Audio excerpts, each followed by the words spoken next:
Welcome to A Corporate Time with Tom and Dan. I'm Tom. I am Dan. No Sam today, no Butler, just us, buddy. Running it lean, old school style. So let's do some voicemails. Alrighty, I got them queued up and ready to go. If you'd like to leave us a voicemail message, and I actually really enjoy getting these messages. I check all of them daily. You can do it two ways. 1-844-TOMNDAN. That's the first way. Call that number and just record your voicemail message like you would if you were old. And then if you're like a new whippersnapper, or if you're woke, you use our app to leave. You use the little button and you hold it down on the old iPhone or the Android device, and you leave your message that way, and then it turns it into a magical MP3 that I get, much like this one. Hey guys, Captain Dano calling to let Captain Tom know about his boat keys. If you got a Yamaha, the key should have a number on it. So if you can figure out what number it is, it's usually on the ignition also, you can get a key for about like $7. Little information there, Captain Tom. Later, guys. I don't know if this guy was trying to help you or if he was mocking you. No. I found this out after I lost the key, or did I talk on the show? They found it. Or they, not my key, but they found a key that works in my ignition, which I'm a little skeptical. I thought they were all one-off, right? Well, okay. Follow me here. Yeah. If I had a house key and I gave it to like a pet sitter or somebody that was, pet sitting for me. Yeah. And then they said, I can't find the house key. And I said, oh my God, that sucks. How are you going to get in? And then they were like, call me back later. So wait. I don't think it's your house key, but it opens your door. I would say to this particular pet sitter, I'd be like, you're a goddamn idiot. That's my key. That is the house key. There's no such thing as, doesn't look like the one you gave me, but sort of fits. That's not a thing. Is it with boat ignitions? I don't know this. It'll work on some boats some of the time. And Butler, look up if boat ignition keys work on different boats. Like if one key will work. I don't know how to even say that correctly. No. What's he doing? Is he pooping? No, he's in there. He's pooping with the door open, isn't he? Because Sam's not here. Oh, my God. But apparently that's what they told me. They're like, well, this key works in your ignition, so we can copy this one for you. But why have a key then? If for your boat, should I just carry around a bunch of different keys and try them all to see if I can steal your boat? Well, I thought that every ignition had a specific key that only could work for that ignition, right? I didn't know there was like a universal key that could work in multiple ignitions. Never heard of that. Never heard of that either. But boats there's a little willy-nilly, like cars that doesn't exist, right? Well, it's like my daughter has a Play cash register that has a plastic key that will open it no matter what. Is it like that scenario? Then are they just going through the motions of just make it seem like it protects your boat from not being stolen? Hold on. Now I'm starting to really get mad here because... Yeah, because I think it's BS. I almost cursed there. I think they lied to you. So, hold on. You're easy to lie to. I lie to you all the time about what I... No, Butler does too. Well, everybody does. I do it about what I use PayPal for. If you just look through the PayPal, you're going to see a lot of nefarious things and a lot of OnlyFans. I lied straight to your face about it. I'm the easiest person to lie to... that I know. I told your sons that. Yeah. I said, your dad is so easy to lie to. Boy, are you going to have fun. Unless I really... God, but... Okay, so Tactical Hat is shedding some light on this. One key to rule them all, he says. A bunch of heavy equipment is like that. John Deere's like that, where they... one master key, yeah, but boats, here's why it can't be like this, because everybody said the same thing, even the people at the marina. They said if you have the number that's on your key, then you can get that replicated by Yamaha. But if you don't have that number, you're screwed. You're going to have to get a whole new ignition system installed that comes with new keys, obviously. So that tells me... Okay, now Scotty in our Twitch chat room says golf carts are the same way. That's incorrect. My dad had 2 different golf carts at one time, and we mixed up the keys, and one of the golf cart keys would not work in it. The one that's in there now, super glued in there, is because it works. Golf carts at a course, obviously, they don't want to have 50 different keys, so they're all the same. But they were different keys. But personal golf carts are different keys.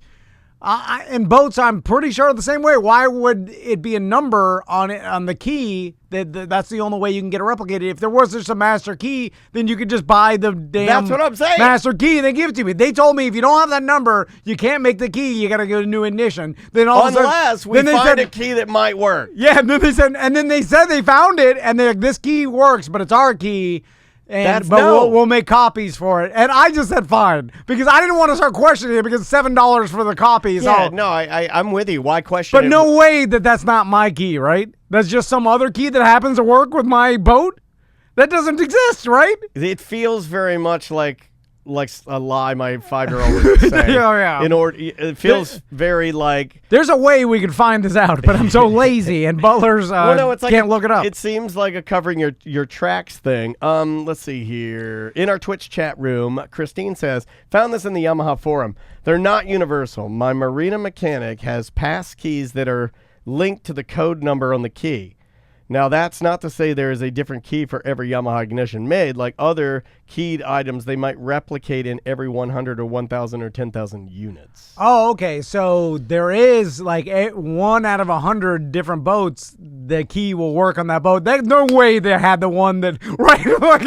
I've never heard, I'm not saying that they're lying, because that's not fair. I wasn't there. But I'm just saying that I've never heard that boat keys oh, well, search. Your key might be close to mine. Maybe we can. I've never heard the whole every 100,000, 10,000 keys, we flip them and make them all different. I've never heard any of that. Now, it kind of sounds lazy to me. It makes sense, although, a regular lock, Do they do that with cars? No. No, back in the day. I'm saying maybe back in the day. I don't know. Up to one point. Well, you used to be able to start your car with a screwdriver. You know what I'm saying? Like the 80s and 70s, you could just jab a screwdriver in there. Yeah. So I'm sure the keys, they probably, if you had an old Buick, some other old Buick key would probably work in it just because the ignition is so worn down it can't tell the minute details of the key. You know what I'm saying? Yeah. So something like that. But I'm just saying, I don't know. What's the chances that they had, my key is gone, and then they just so happen to have another key laying around that fit in there. Okay, let's back up again. But that's what happened. Not to harp on this again, but wouldn't they have said that? Wouldn't they have said, not to be Team Tom here, but if I'm on the phone and I'm the young old teen that works at the marina, I'm going to say, hey, man, we can't find your key, but, they switch these things every 1,000 keys. If I can find as many Yamaha keys around here as possible, I'll keep trying them until maybe I can get you right. You know what I mean? Why wouldn't they said that? That's what they said. And they're like, we found one that works. We'll just. They did say that we will search all of our keys to see if we can get one that works. The last ditch effort. First, it was you're gonna have to replace your ignition, and then I begged them. Well, then we learned a lot today, didn't we? Well, I was like, can you please just maybe search all your spare keys or any keys that are laying around? Maybe my keychain got knocked off, and it's just laying and just see it. And they're like, okay, well look, fully expecting no way, and then they call me back. They're like, all right, one key worked. I did want to scream, well, that's obviously my key then. But they said it's not your key, but we'll have a copy made for. Can I have that key? Where did you? Well, then I want to ask more questions. Whose key is it? They'll make copies for me for $7. At that point, I didn't care. But I want to know whose key is it? I don't know. It's just in their spare key drawer. Well, then if you're not using it, can I have it for free? No, but they want it in case this happens again, I guess. I don't know. Well, then you call me and I'll run the key over. I'm just going to get the key copied. It's fine. I don't know, buddy. I just don't. And you're the nicest on the phone. You've been having a lot of phone calls. Like personal ones, or not business ones, where you're like, maybe you got to get your Adderall again, or maybe you need to go to the doctor or something like that. Yeah, being nice always. You are the nicest person on phone calls. So am I. I pour it on thick. Honey, even. Yeah, being nice seems to get you more than being a D-head in all scenarios, right? In very few scenarios, being a D-head will get you to. You've never run it up the flagpole. You've never. Well, I'm going to have to take this higher than you, and I'll wait. You've never done one of those. No, never. Has your wife? I figure. She's good at that. She's a real bitch. Yeah. I've gotten Andrea. I'm creating a real bitch. Oh, okay. because when I first met Andrea, she was a lot more like you. She would have never gone in on somebody. Yeah, but my anger and dysfunction, my mental problems are so powerful. They're now leeching onto her. And I've seen her lose her cool a couple times, and it's kind of sexy. Well, what? Like yelling at people on the phone. Yelling? No. Well, the closest that you and her are capable of yelling. Like, I will not stand for this. Yeah, like saying, well, then apparently I am going to have to cancel my XM Sirius Satellite Radio subscription. Okay. You have made me very, very, very angry. Like that. Or you're just talking to some call center. I always look at it like, who am I talking to? Like, that person doesn't care. It's kind of like that TikTok guy that talks about retail. And his whole thing is making fun of retail, like where they're like, I'm never going to shop here again. The guy's like, good. I don't care. I like that Good. guy. I'm glad. I hope you don't, because I don't want more customers. I don't care. Like, you think I own IKEA? Like, and then apparently, you think I care? Like, I'm a part-time seasonal worker. No one cares. And so I always look at it like that. I'm like, whoever I'm talking to, they don't care, and me being mean to them or even being an a-hole is not going to change anything. In fact, it probably will make it worse, because that person hates me and their job and will tank it just because now I'm a D-head, and they have a reason to. If they were ever going to help you, they're not going to. Now they're in fact they're motivated to hurt you. Okay, you want a real honest comment? I watched my dad shoot himself in the foot with his anger and his temper. Like, I watched it happen as a kid. Yeah. And it made me actually not do it as much. But I watched him do it a lot. Like, almost like it was his Mr. Magoo, like, it was like his thing. Yeah. The temper would ruin something, and it'd make it worse for you. It makes it worse for you. Yeah, it does. It almost always does. Like, almost like, it's almost unsolvable. It's like 100%. Yeah. In fact, I'm not sure I can give you an explanation where maybe it worked for me. You know what I mean? I wish I had an example.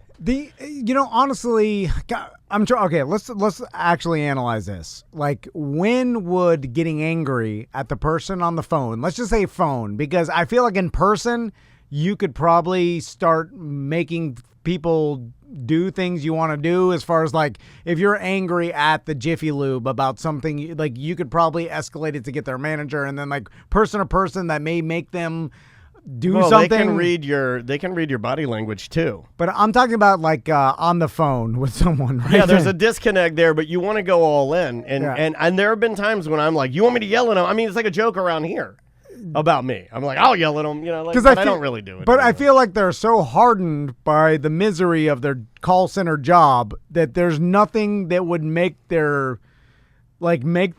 do anything for you that they weren't going to do before, or change anything, or you get your way somehow because of anger. I think there was a sweet spot maybe in doing that, but these people have been on, like, we've been conditioned to I think you're right. I think they've done it for so long. I think I used to get more results, if that makes sense. Maybe just within my own mind I'm saying this, but I want to say, like, maybe 25 years ago, if I, not being rude to the person, but if I got a little more heated, maybe it would escalate and give me a better outcome. But now, like you said, they're so conditioned. They've been doing it for so long. They're also, they lead by saying, well, there's nothing we can do. Yeah. Also, I was reading reviews, which I never do, but I was trying to look if I can get some solar lighting for my back fence, because I was messing around my backyard, like for your plants. Yeah. For your landscaping. Yeah, right. landscape nice. solar lighting. I love landscaping lights. Now, solar landscaping lights break in 2 weeks every single time and never work again. But there are very expensive ones you can buy. They get very expensive ones, but these are not that. These are the Home Depot. 31. Actually, there's our Amazon specials. Oh, they come out of the little box and they have the little flat, tiny little solar thing on the top. Yeah, but this is not ones you stick in the ground, because those they break like, I have some now. Half of them work. Well, you drive over them with the mower. Yeah. But these are ones that go onto your fence, and they just screw in, and they got a solar panel on top, and then like a little LED, and then it just, when nighttime comes, they just put out a soft light, and you walk by them, their motion detector, it goes anyway. $41, and it comes with 6 of them. I was going to put them on the outside of my fence, right? I like it. But I'm like, for sure, if I read the reviews, people are going to be like, stop working after 1 week. Yeah, Doesn't got work. rained on, didn't work again. Yeah. Like they worked great for the first week and then never worked again. It's the same story. And then I almost know this is going to happen. In fact, I would bet $1 million on it. Them? Because I want that 1 week of joy where it works good, and I tell my wife. There's nothing wrong with that. Yeah. But then they'll stop working overtime, and then I'm like, okay. well, look, they all don't work anyway. But I read a review, and there's some reviews that are like, works great. Some are like a hunk of garbage or whatever.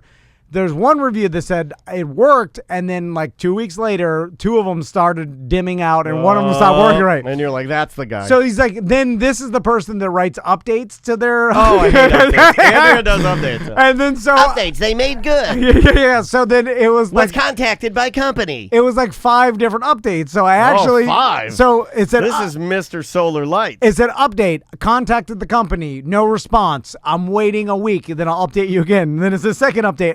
The company responded. They said they will replace the defective lights for me, but I said I want a full refund for all lights immediately. Oh, I like the anger. Yeah. But that was the last update or whatever. Yeah. And then I'm just like, well, small claims. Here I come. Yeah. You're not really compromising. Like the company's like, hey, whatever lights are broken, we'll send you new ones. And then he wanted a full refund, and he refused to send the other ones back. And he wanted.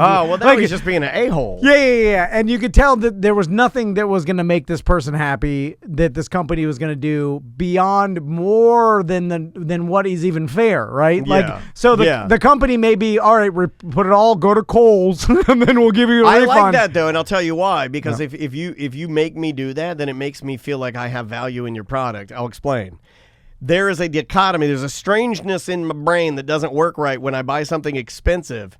And they tell you to keep it. It's messed up, and they're like, no, just keep that one or give it to a friend. And I'm like, well, hold on a second. Yeah, it's almost worthless. Yeah, well, wait a minute. What did you do? Why did I pay this exorbitant amount of money for something that you don't care about? Yeah, you're right. And it screws me up a little bit. There's a psychology. It's hard to live like me, man. Yeah, I can know. I fight. I fight my own brain in. I'm like, and they're just having an argument, walking down the street. You're not hearing it. Yeah. But I do have a problem with that. It would almost be better in my mind if they said, "Yep, pack it up, take it to Kohl's, pain in the ass." Yeah. And they don't even want. They don't want it back. It's useless. Yeah, I think it just goes to the garbage or to some resell or whatever. Like those new Amazon stores that are going to be the defective stuff. Yes, yeah. That's where it all go. But you're right. There is some psychology behind. If they just tell you to keep it, then you're like, wait a minute. Well, this must be garbage. Yeah, you're I hate it. How expensive is this to make? I hate it. They're like on the house. I mean, we're not talking about a pizza. I get it if the toppings are wrong. You can't remake it. It's perishable. I get it. Yeah.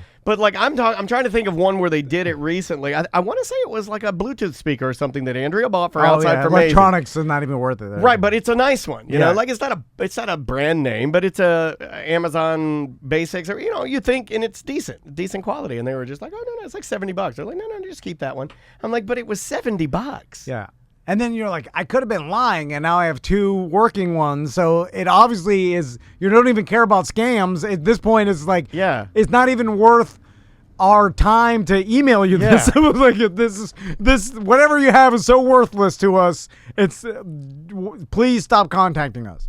We'll send you a new one. We'll send you 10 new ones. It's like, hey, but you're right. At what point you're like, well, does this cost you pennies? Like, how much is that? Yeah. $2? The chat room's kind of echoing a lot of this.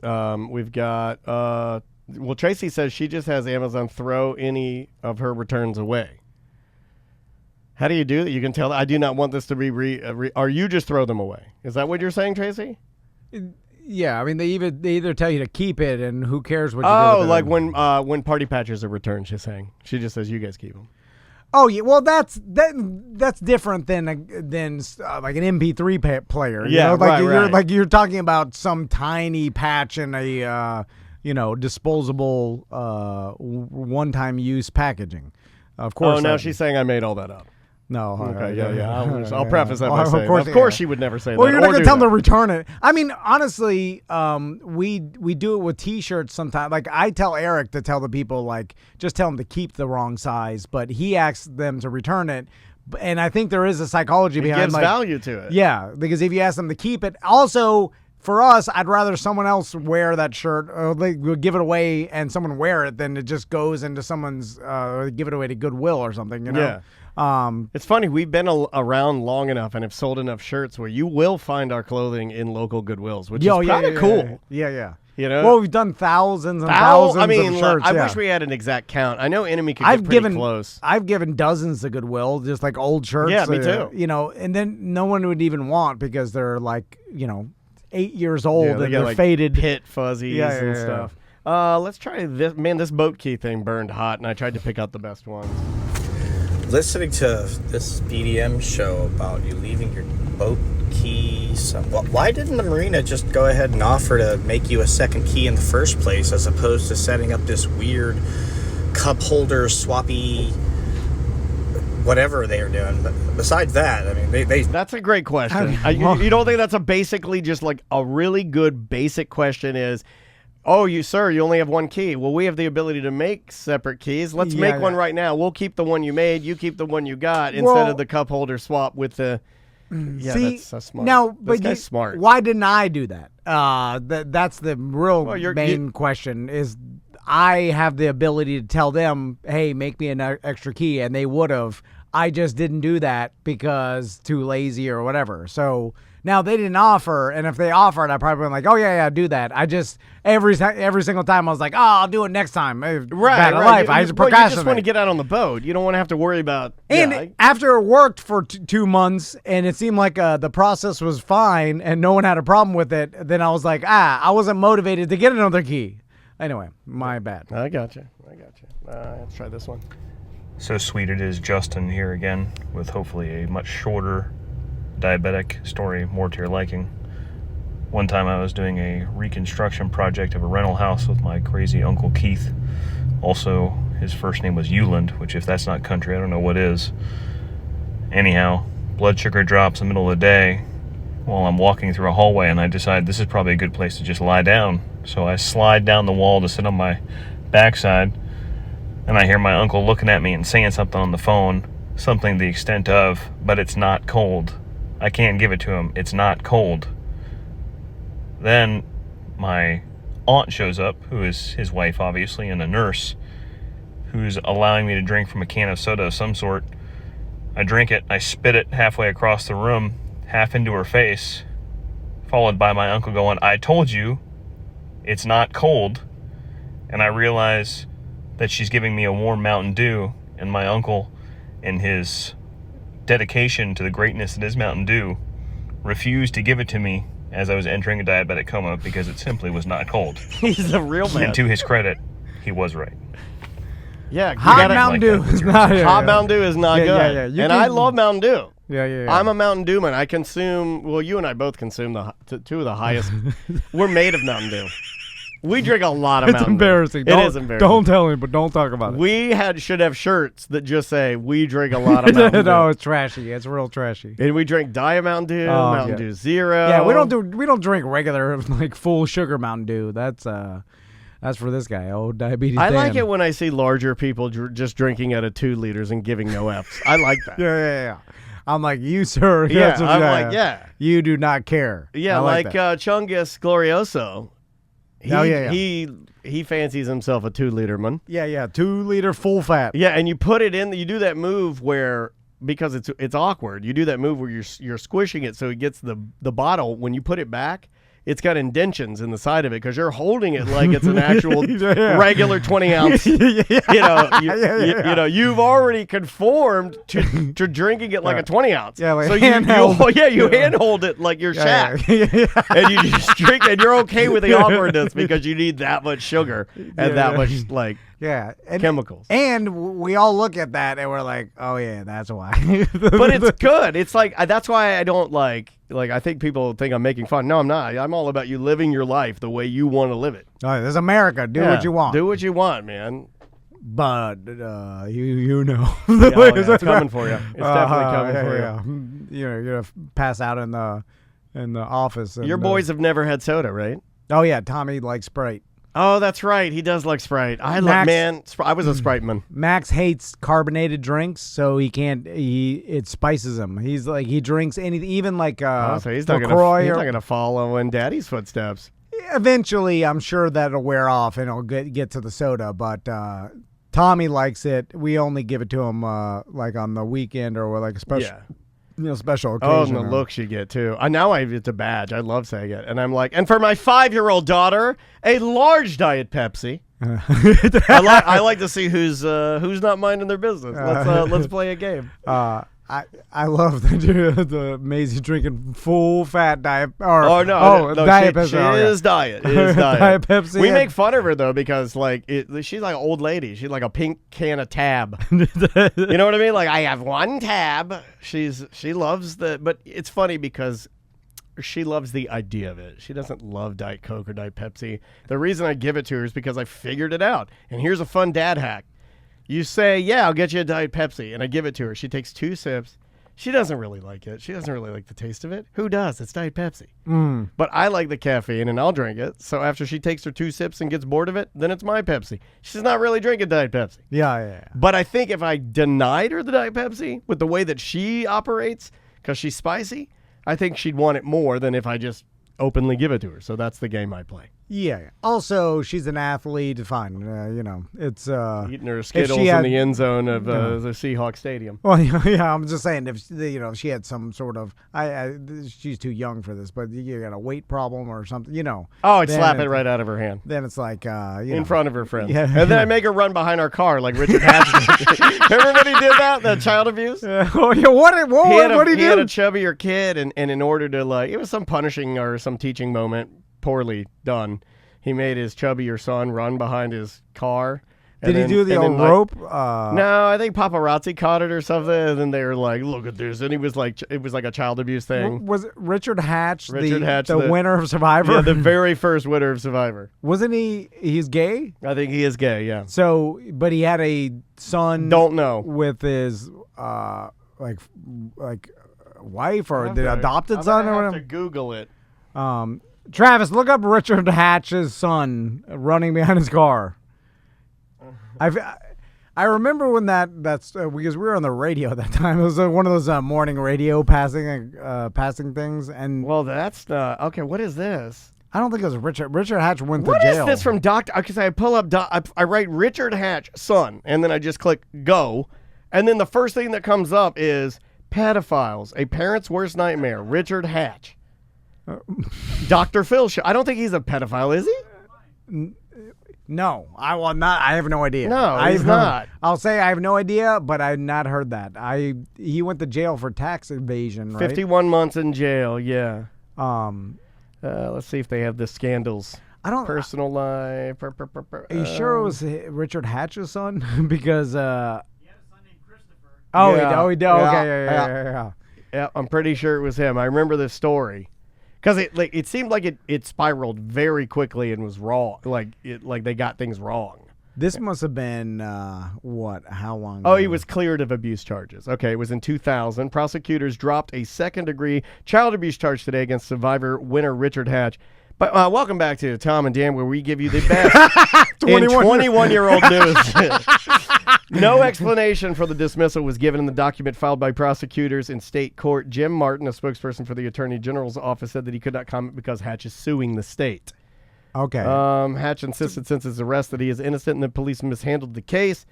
Okay. In April, Hatch's adopted son told police his father wrapped his hands around his neck when he tried on a run. No, he did the Homer Simpson.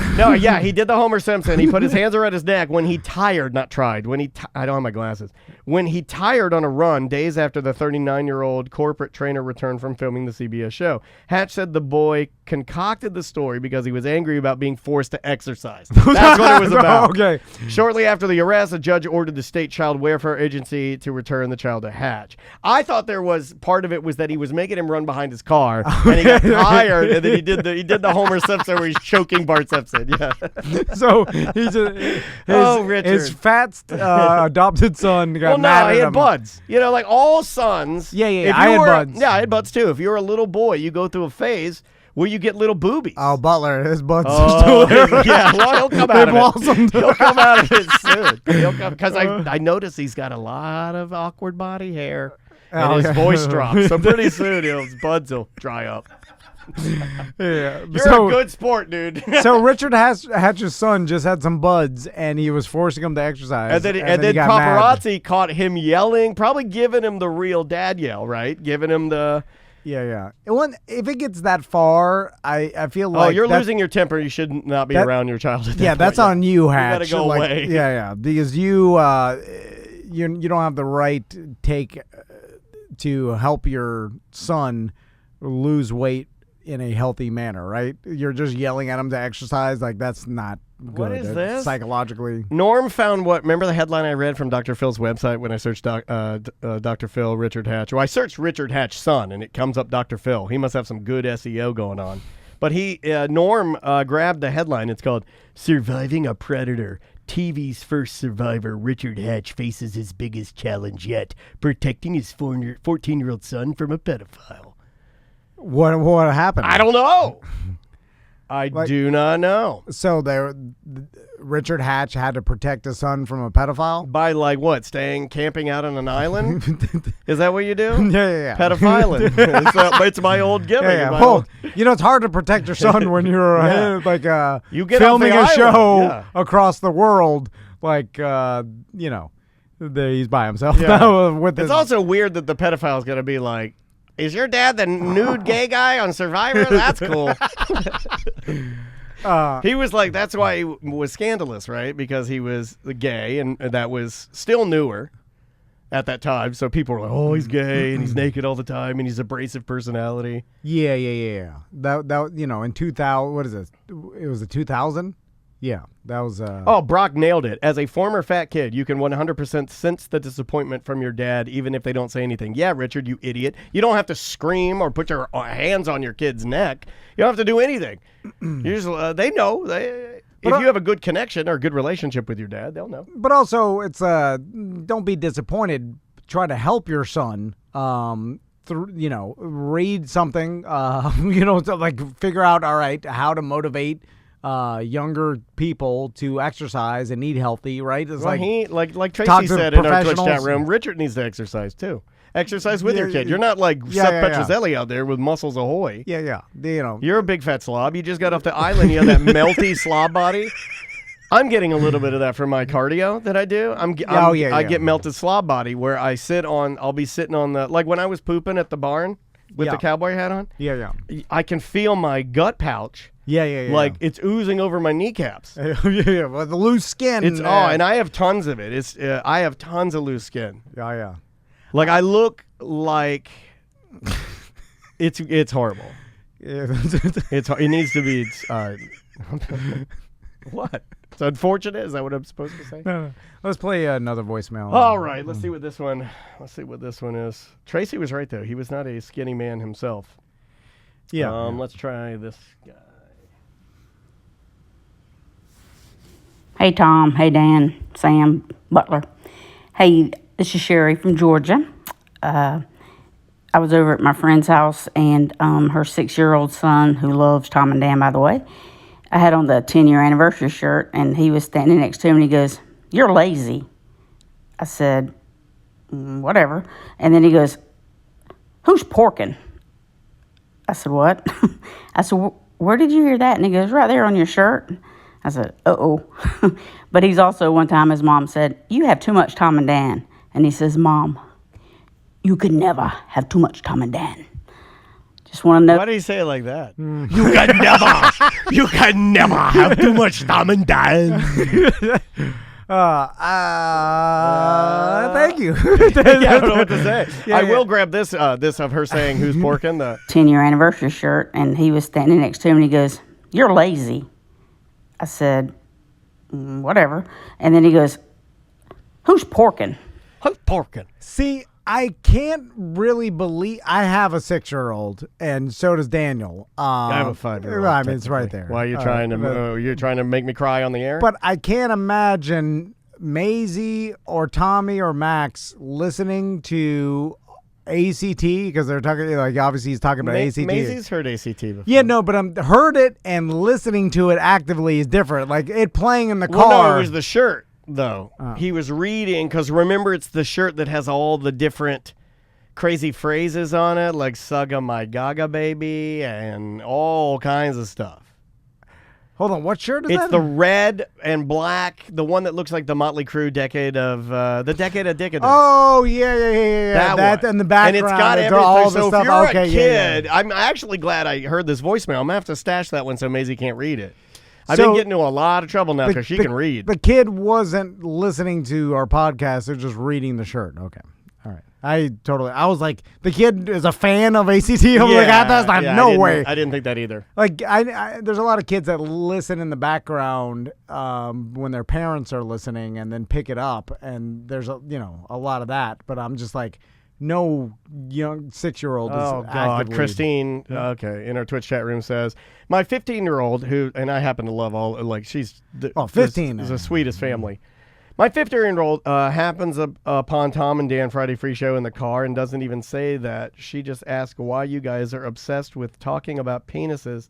So of all the things that never happened, that never happened the most. Tom and Dan are warping young minds.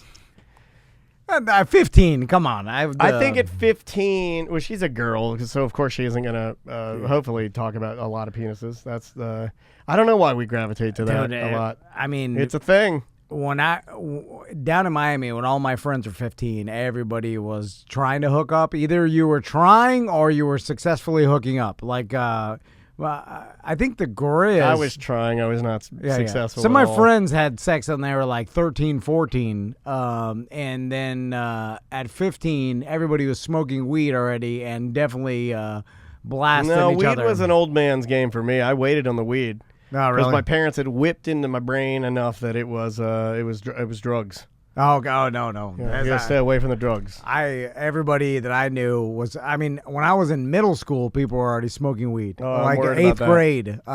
No, I mean, this is Miami with no supervision, and like we're talking about, most of my friends didn't have parents that were involved. Everybody I'll give just you did a for what they instance. want. Maisie turned to me yesterday. We were going to one of her dance things, and she just had on a dress. And she's like, I'm like, what's wrong? She's like, I can't do cartwheels because I don't have my cartwheel shorts. She has a pair of shorts that she wears over her underwear. So when she's cartwheeling crazy, her business isn't hanging out. Let's keep it right there. Let's keep it right there with cartwheel shorts. I'm pro cartwheel shorts for everyone.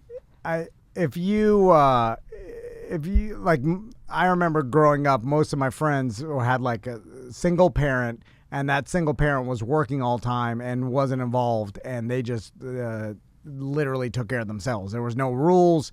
You could do whatever you wanted.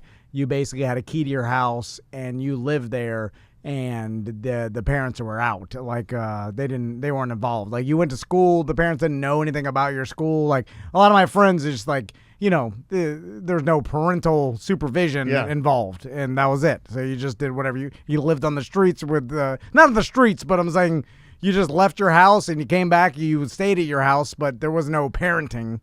There's no one making sure you did anything. When did you start smoking? What age? 15. 16. I was probably 16. I think I started at 6. No. This one's interesting too. I started smoking at 19. I was a little late for that one too. Most things except for alcohol, I was pretty late. Sex, marijuana, cigarettes, stuff like that was like right early 20s. Dude, I remember, okay, I was in 9th grade, so I must have been 14, 15 when I started smoking. But in 9th grade at Southwest High School in Miami, the smoking section was just behind the portables.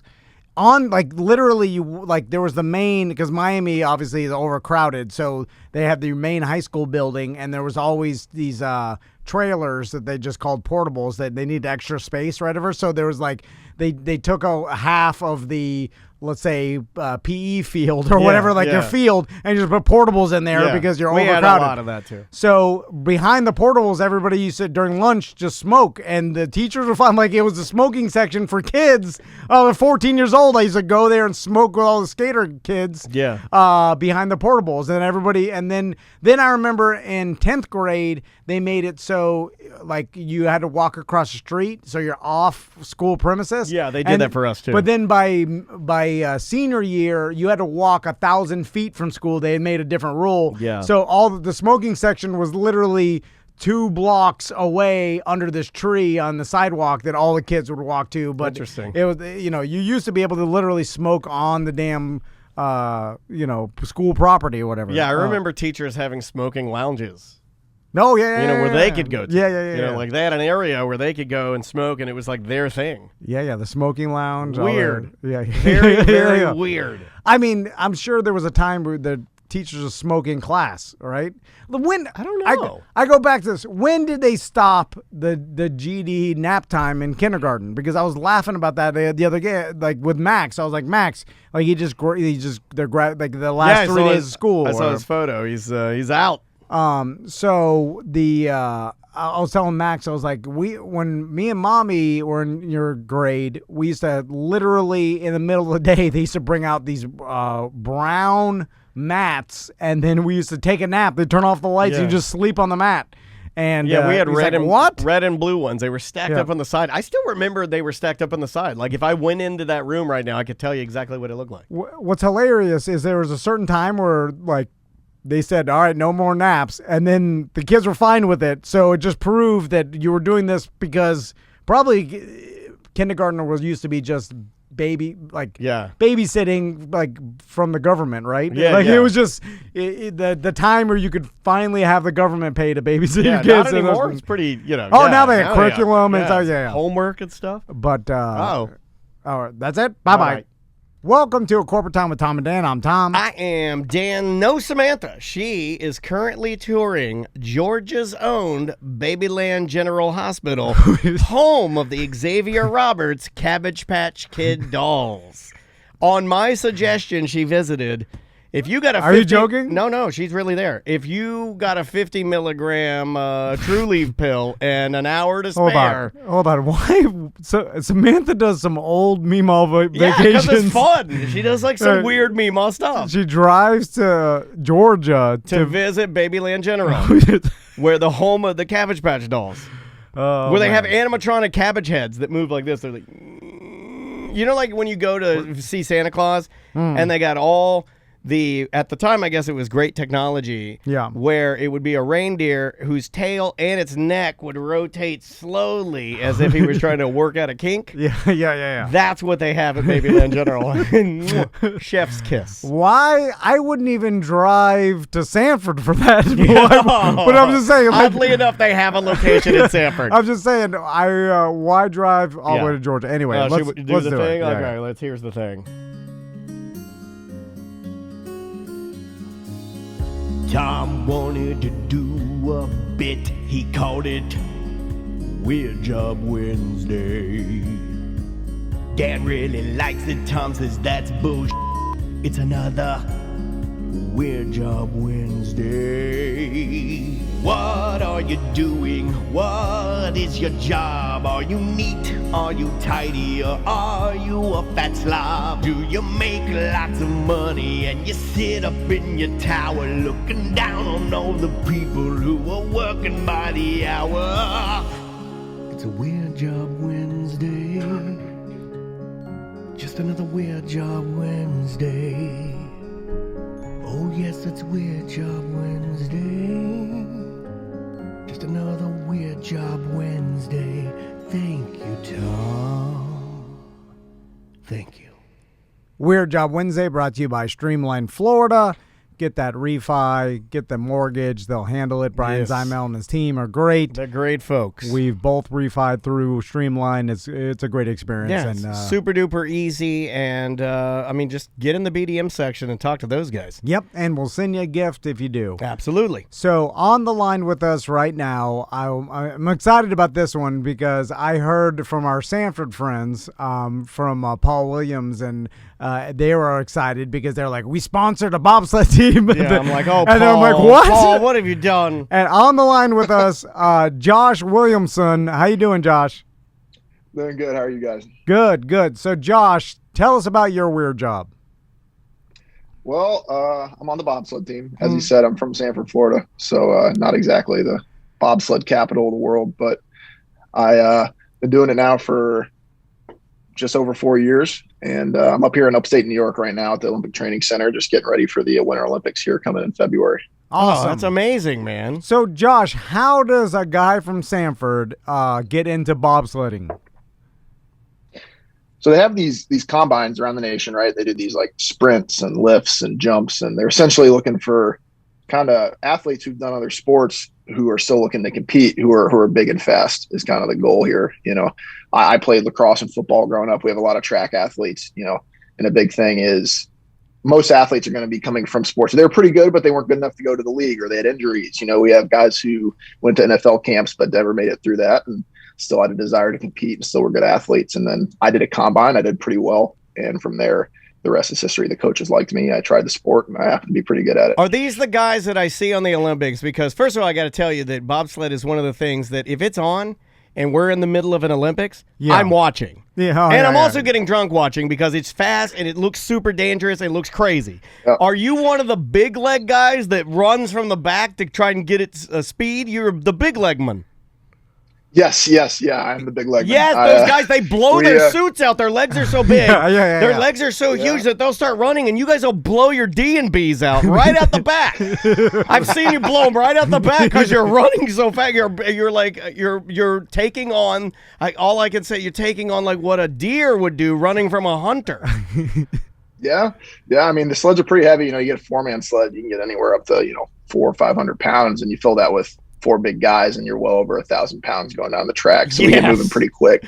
Yeah. And our job really, we're the engine of the sled. You know, it's always a running joke that we pay, $50,000, $100,000 for these sleds and they don't have an engine. You still have to push them to start. But at the end of the day, we push these things as fast as we can. The start's very important. You know, that's if you have a really good start, you put yourself in a really good position. And that's pretty much our job. You know, we get in a very aerodynamic position and you just hold on for dear life. So after so as a big legman, so you're huffing and puffing, you're just getting every ounce of energy out of those muscle fibers.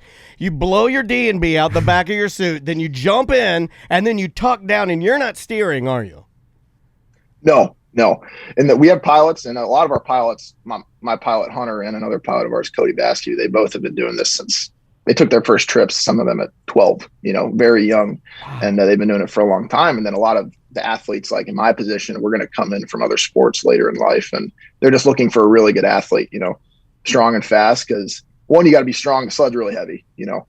Another thing too, you just got to be fast. You're running downhill. Initially, we start sprinting, and then you're pushing a 500-pound sled downhill. It gets going pretty quick, and if you can't keep up, you're gonna get left. So that's the big part of it. Is we get in, and then once we're in there, it's about holding we're trying to get as low as we can, but it's also about an aerodynamic profile. So you don't want to be too low. You want like a nice taper. And we just did work in the wind tunnel. We do a lot of work in there. And other than that, you memorize the track. You don't want to be kind of dead weight. If you feel a right turn, you need to memorize the turns in the track to make sure that you're not just skidding. I was gonna ask if you had to learn to lean to complement your pilot, because you don't want to just be sitting in there as low as possible. I mean, there obviously is a level of, for lack of a better term, as a unit, you guys want to be very fluid. So when you're going around those corners and everything, you're just ripping, right? Yeah, that's the goal. The goal is to be as continuous as we can. And obviously it gets really hard. You get up to 60, 70 miles an hour on some track, and next thing you know, you hit a wall because the pilot, you have a rough steer, and it's hard to stay relaxed when you're smacking a wall going 70 in a speed suit. But when you do that, the whole goal is memorize the track, know where you're at. One, because my job technically is called the brakeman, because you pull the brakes at the end of the track. You get to the bottom, you got to know where you're at. You don't want to get up too early, but you also don't want to get up too late because you got to stop the sled. And then other than that, for speed, you got to know where you're at in the track just to be, like you said, just to keep it all moving correctly. We can break into a skid if one of us slaps the right side of the sled and the whole sled's trying to go left. You lose your back end, and then you're just scrubbing speed, going into a different that's turn. just eating your whole thing. Oh man, that's crazy. So Josh, this is fascinating to me, and I got so many questions. So first, basically there's a pilot, and then they look for 3 athletes to push the sled at the beginning, and then obviously you said like there's work involved as far as memorizing the track, but essentially you're there for the ride. But those 3 athletes, do they stagger them in any sort of like, you're all the way in the back, correct?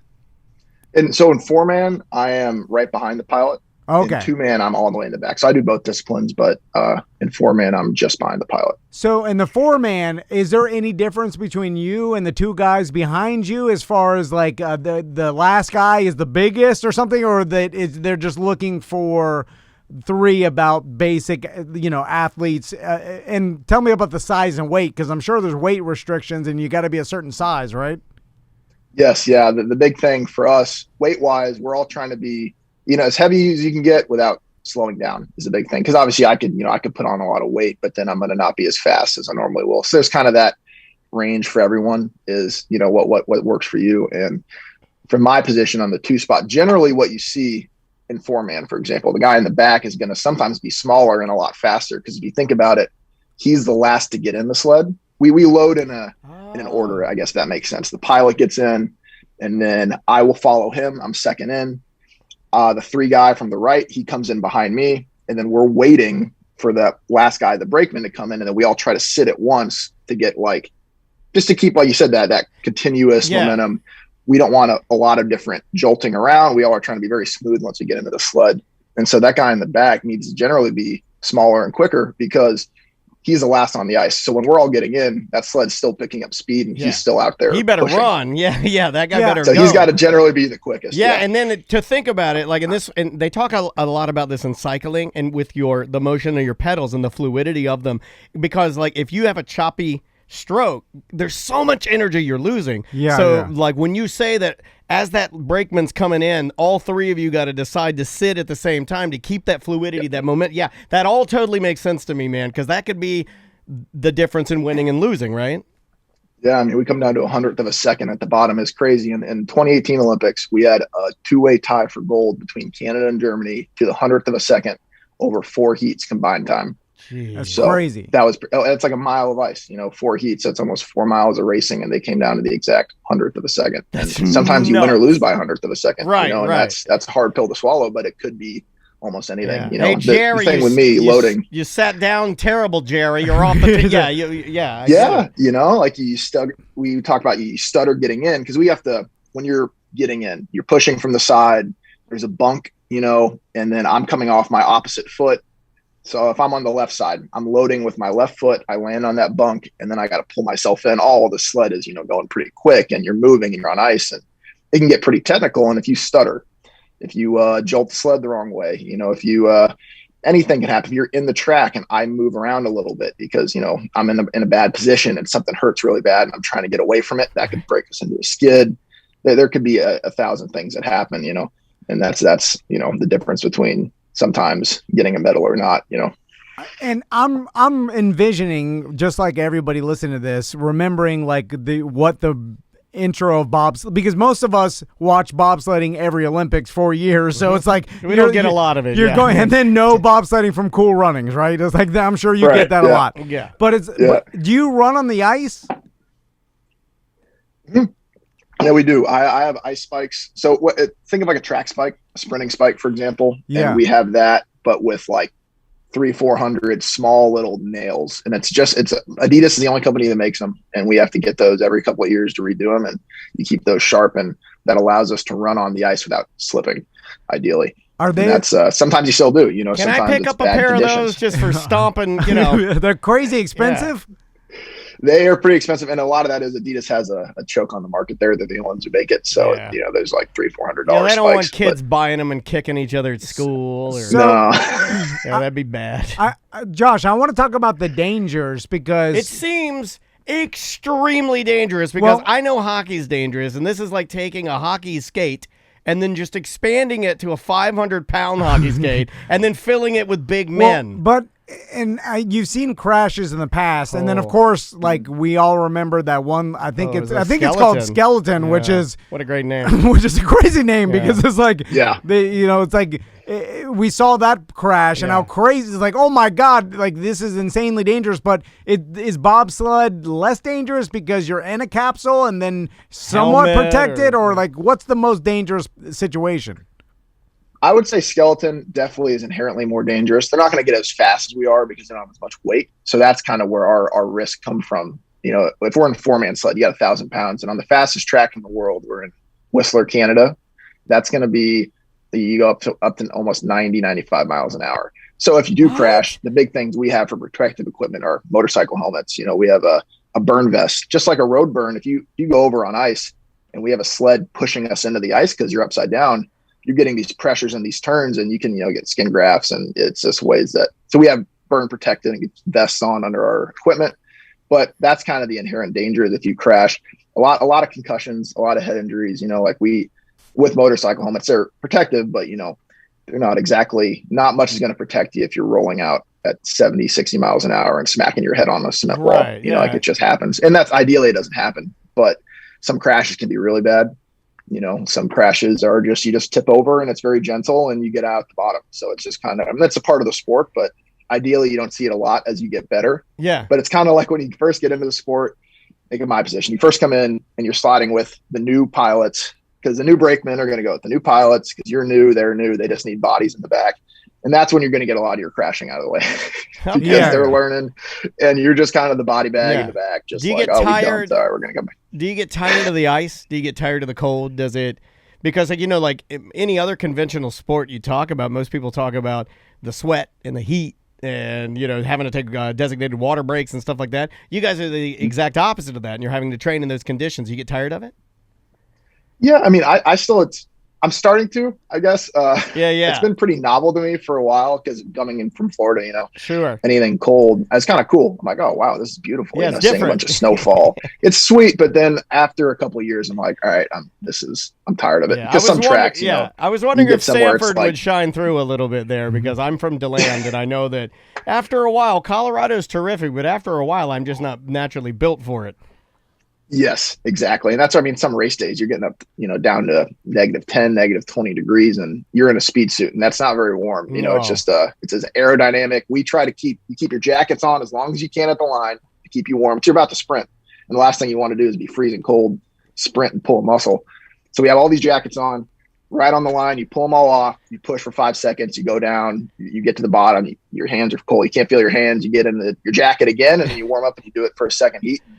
Hopefully you win the race and make it worth it, All of that 5 seconds of running, that's insanity to me, So- man. I love Yeah. it. Is I'm guessing the biggest mistake you can make is screwing up the like getting in the sled, You right? could fall, I guess. And so Yeah. have you done that during like an actual race that counted? And Yeah, do you get if- disqualified for not being Yeah, in if the last sled? if the last guy doesn't Or get can in, you just hold on and like, I'm coming? yeah. What are the rules there? Yeah, so if you have to have all 4 guys in the sled and they got to get to the bottom, they got to cross the finish line. So if you were to crash, for example, you're probably not going to have a fast time. But if you all stay in the sled and cross the finish line, so if you crash at the bottom of the track, you can at least get a result. Like you didn't get it disqualified. You got Cool. a 20th place or something. So that's the big goal is stay in the sled. But easier said than done. You're getting yanked out of the sled if you're rolled over, for example. And like you said, at the top of the track, I've slipped. I've always gotten in the sled. I've never rode it into one. Sometimes we have these videos of guys who they don't make the bunk, and that's like the worst case situation. They don't get in, the sled leaves them, and they just kind of like look really sad and slide into one on their ass, and that's kind of the end of it for them. And it sucks. But we almost had in a race last year, our pilot's push bar collapsed on him while he was pushing, and I'm in right behind him, so he's laying over the front of the sled like full sprawl Hunter. He's on top of the sled. I'm now on the bunk because I'm supposed to get in right after him, and I see him, and I'm trying to grab for him. But now that I look back at it, he ended up getting in. We pulled him in. He got in. We were good. But when I look back, I'm kind of like, if he wasn't getting in, should I just jump off? I can't steer that. I can't navigate a 4-man down the track. I could try, but I would crash us in turn 3. So I'm kind of like, if my pilot doesn't get in, that's something now I think about is if I see my pilot fall, should I just bail? Because I don't want to be in a sled with no pilot. You know, I've never I'm on thought the about bunk that. sitting there. I'm like, I could just step off right now and just ride down on my butt and not just get messed up in the sled. You know? Is it fun to ride down on your butt, even though you're a little bit sad? It's a little fun, right? I'd have to imagine. You know, I haven't done it, but I would have to imagine if you're not going that fast, you'll kind of slow down by turn 3 and you just grab a wall and climb out. That's usually what happens. They get into turn 2, they climb back up, they walk up the ramp really sad. Oh. Everyone pats them on the back. Yeah, like, sorry, man. all part of it. All part of it. Yeah, it's just how it goes. You know, it sucks. So, Josh, that's interesting to me that you're like, I couldn't steer it down because sounds extremely difficult. Like we're looking at it kind of like, all right, it's, you know, the course is basically leading the bobsled down because of the high banks and everything. Yeah, that's insulting to your pilot. Well, is it not? we're not. There's no skill but involved. Well, our viewer doesn't understand what the pilot is even doing. So, what is he doing? Yeah, good question. So if you think about it, it's 2. They call them D rings, and essentially it's a pulley system. You have the axle in the front, the runners in the back. Tom's There's 2 runners huge into D rings. He loves them. He's wearing one right now. B ring. Oh. I'm big into as well. B ring. Oh my god. I'm big into B rings too. Sorry. But the back runners are fixed, for example, and then the front runners you get some play. So it's like I have 2 pulleys. I pull one to go right. I pull this one to go left. And that's pretty much it. But there can be nuanced turns where all they're doing is touching their finger. Some they got to make a big steer. You know, that's a classic in my position right behind the pilot. If I look in front of me and I see the pilot doing one of these, like these oh shit steers, I'm like, oh, something bad's about to happen. You know, he shouldn't be pulling that hard. Yeah. And that's really what they're doing. And it definitely is tough. You know, like when you're learning to drive, these tracks, though they keep the sled in the track and they guide you, there's these pressures in the turns, and some turns are longer than others. Some turns have nuanced steers and some don't. It's really hard to be fast in a sled. And even making it down, you know, we have new pilots. If I were to put anyone brand new in a sled and send them off the top of the track, they would crash. Like almost, I would say 8 out of 10 would crash. Like it actually gets very difficult because though you are controlling the sled, you are also completely out of control because once you're in the track, there's no stopping. You know, until you get to the bottom and you pull those brakes, you can't stop the sled. It's one of those ideas of once I get in, it's almost a peaceful feeling. You get in the sled and you say, all right, well, this is a little sketchy, but there's nothing I can do. You know, I'm in it for the minute of ride. And at the end of the day, you just take solace in that and say, I'm going to hold on tight and, you know, we're going to get down or we're not. That's a classic line, you know, from our pilots is we had a new athlete who was really freaking out on his first day. And he was kind of like asking everyone like, hey, are we going to be okay? Like, hey, am I going to be okay? And he just was sketching everyone out. And finally, our pilot, he kept asking his pilot that. It was his first run. Everyone gets a little scared on their first run. And the pilot finally comes up. He's getting sick of him. And he goes, you know what, man? You're either going to pull the brakes or we're going to crash. And then as soon as they went into turn 1, the pilot realized he kicked his steering out. And he knew it was a self-fulfilling prophecy because he's like, well, I know the answer to that question. They crashed in turn 2. It was the kid's first my run. God. So you can know you're going to crash. So you can know that things are going to go horribly wrong. When you say kick the steering out, what does that mean? So those D-rings are hanging in the middle of the sled. So they're almost 2 strings above and below them to keep them in the middle of that nose to make sure that you can pull on them.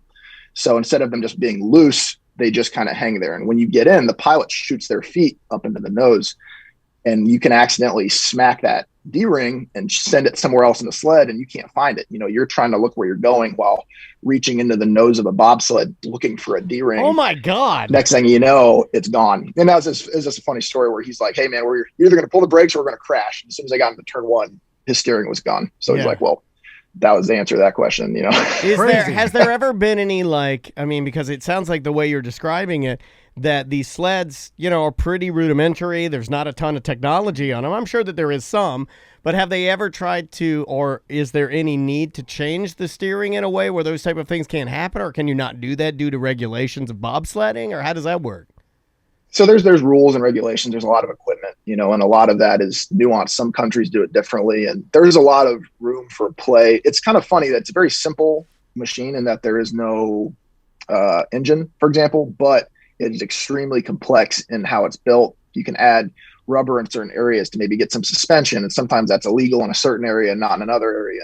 Some country will get ahead and like, oh, maybe we can try this metal in this area, and they go really fast, and the rest of the world catches up, and then it becomes illegal. So there's a lot of, similar to cycling. Yeah. There's a lot of little nuance. How do we find speed?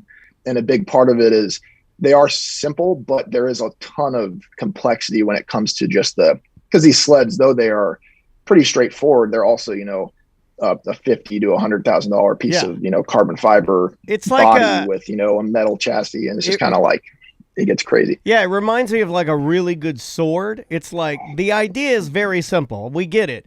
But it's also, there's a ton of technology and speed and finesse to, I understand what you're saying. And you can even adjust the steering for pilots. Certain pilots want it a little touchier. Some pilots really want to feel, it looks like some pilots, if I'm watching them in the back, if I'm looking right at them, sometimes some pilots look like they're in a fist fight in the front of the sled. They're going down the track and they're moving. Some pilots just move their fingers. They want it tight. And it's a preference thing and how they learn to drive. Like some drummers expend a ton of energy by whipping their arms around. Some just use their wrists. Yeah, that's neat, man. Yeah. This is a really neat sport. Do you guys talk to each other while you're going down the track at all? Is there like yelling any sort of commands? Sometimes I'll yell if I'm excited. So there's part of the track where it's like usually called a chicane, and it's just a straight shot. And if I feel usually you might tap left or right because it's really hard to keep one of those things going straight when you're moving that quick at the bottom.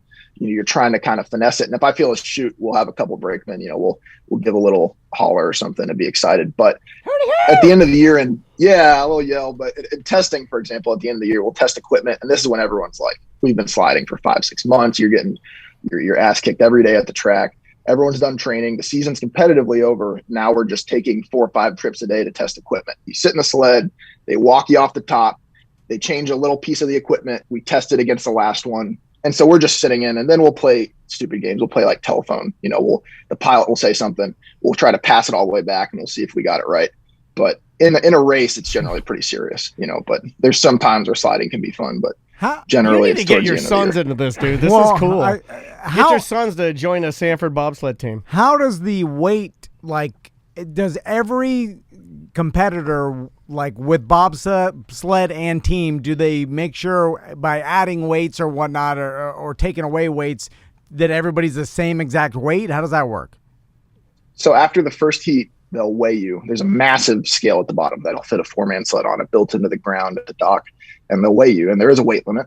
And with that weight limit, that includes just like a sled minimum and maximum. So because ideally the sled is as light as possible and your bodies are as heavy as you can get them, because then you push the sled faster because it's not as heavy to get going. And then once you're in the sled, you have as much weight and momentum going down the track as possible. But if that's hard to do sometimes, if you don't have a big crew of guys, then you need to add weight. We literally will just add lead plates to the sled. We have certain areas we can add weight, subtract weight, and we'll do that every day. Last day of training of the week, we weigh the sled, we see what we need to add or subtract to get as close to that maximum as we can. But ideally, you have a very light sled and a very heavy crew. It would be best case, because then you have less to push, I guess. So, but the weight is the same for everybody, or at least the limit, so that way everybody's equal competitively? Yes. Okay. Yeah, and how? Or there's a weight limit, So right. Some people botch it. You're like, oh man, we were 10 kilos under today. Like, that's not good. We were, we weren't competitive. But the idea is everyone's trying to get as close to that as they can. But there are always theories of, this track you can run lighter and this track you run heavier. But as far as we go, we try to get as close to that weight limit as we can every time. There's a NASCAR vibe I'm picking up here too. I could see where Floridians and people that really enjoy NASCAR, which, your Florida belt up to the Carolinas, I could see them getting behind bobsled. So we have a lot of our sponsors are from NASCAR racing. A lot of carbon fiber work we do. A lot of the body work that's done. We were in North Carolina working with a guy named Hans DeBoe, who owns DeBoe Tech, who does tons of carbon fiber work for General Motors, and he builds the bodies of our sled.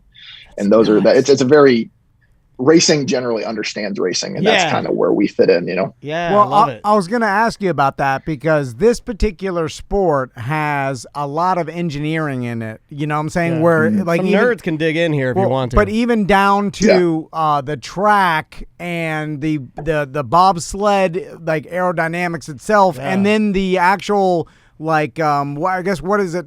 Would it be called the skis or skates or Skids? What's it on? They're called runners, and the best way to think of them is instead of them, they're not sharp. They're actually, I would say, the width of your finger. If you think about it, they're rounded, and the idea is if you have a fatter runner, so that's another thing that's gauged as well. So you can have up to 7.5 millimeters is the absolute widest runner you can have, and then if you want more control, you get a skinnier, almost sharper runner. If you want less control but probably going to go faster, you go fat on the runner and you flatten it out almost where it's a curved piece. And the idea is on different tracks, you run different runners. You can mix and match the fronts and the backs because the back is going to give you the control. The front, maybe you go a little fatter, but then you're not going to have as much bite. So on a very technical track, if you run a fat runner, maybe you go quick, but maybe you can't control it because you have no steering almost. The runner doesn't catch ice. It doesn't cut ice. But if you get a thinner runner, you're going to have more control, but you might not go as quick because then the runner, there's less surface area. So there's a lot of nuance there. Well, I like a fat cheeseburger runner in the front. I run a fat cheeseburger runner in the front, and I like a bubbly runner in the back, but not a bulldog flat. I don't like a frog ass runner. So, Jock, can you swap out between heats? Like, could you swap out runners, or is that once you chose your sled, you got to stick with it? During the race, you have to keep the same runner. Through the training week, that's when you make your decisions. You test a runner, and it could go anything from track to the weather conditions. If it's cold, the ice is going to be very hard. And then when the ice is very hard, you're not going to be able to dig into it a lot. And so you're probably going to go a lot faster. So you have our track record times usually happen on really, really cold days. But with that, you run a fat runner and you might have almost no control, and that can get sketchy. But then you're going to go fast. So certain tracks you want that, certain you don't. Depends on how comfortable the pilot is, depends on the weather conditions. And then on top of all of that, these metal runners get scratched. We have 1,000 pounds or more sometimes with the G-forces we pull going into these runners, and you're going to scratch the runner. Sometimes ice falls off and we hit cement, and that's like worst day of our life because then we have to sit there for 3 hours and hand sand these runners with 100 grit sandpaper to get the curve back because we just flattened a piece of the runner on cement when it's supposed to be on ice.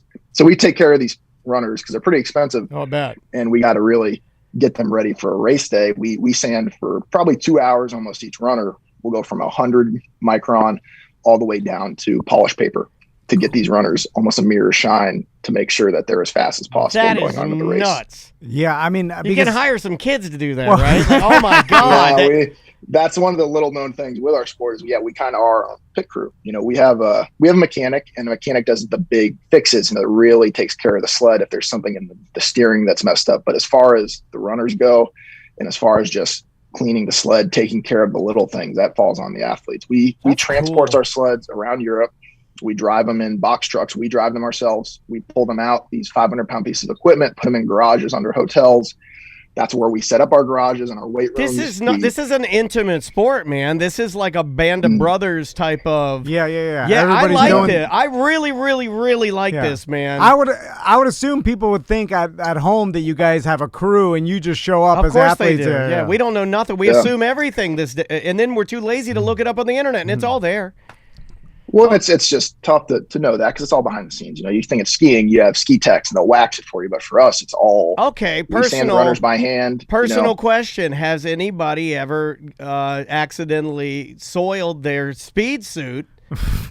Why would you ask that? I ask the things people want to know. It's a real thing. It's a real thing. I bet this happens all the time. I bet that's why you guys pick black instead of white.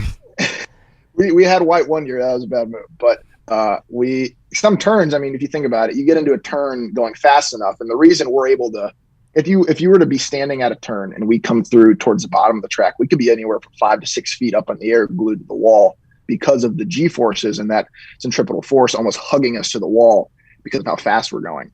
So the idea is with that, you're pulling sometimes momentarily, you could be up to 5 G's of pressure, 5 times body weight of pressure. Pull it right out of you. And that's exactly where there's been stories of guys who, I haven't seen this, but people have seen a sled get hosed out before after a Oh, run yeah, because the the guy old was hose sick. out. We and got then a hose out over here. We're gonna 5G doo-doo. yeah, he was sick, and they Can go you hear down me the now? track, and he's trying to be tough. It's race day. It's like, I'm fine. You get down the track, and What'd you eat for for lunch, everyone in the Larry? sled, that was I a ate a bad zinger day. melt. Yeah. Oh, that's a rough when you're sitting right. I mean, you guys are I close just to each had other. some West End sausage wings. Oh. You guys are literally. I mean, how close are you? You're on. You See, literally you said hugging. that was a bad question, and the answer was the G-forces can pull the poo-poo out of you. So I think I win this. Yeah. All right, I'm sorry. Yeah, I mean, we're pretty much like, I'm in a cannonball, for example. The pilot's up there in a seat, and then as far as the rest of us, we don't have seats. We sit in the open sled, and we have handles, and that's generally what you just hold on to handles. This is nuts. You have foot pegs, and you're just in there. I mean, the sled, if you look inside of it, it's just open. It's just a bathtub, and then so there's handles in there, and I'll sit in a cannonball. The 3 guy will have his legs just around me, and he'll be pulling into my back. So I always have this permanent mark on my back where there's a guy pulling into you as hard as you can to get locked in and tight, and make sure that you're not free. And then the brakeman is almost lawn chair folded. They have like head on the bottom of the sled. It's crazy. And then you get 5Gs, and that, whether you're flexible or not, you're going to find some flexibility once you get 5Gs of pressure. The worst. You're dressed the worst.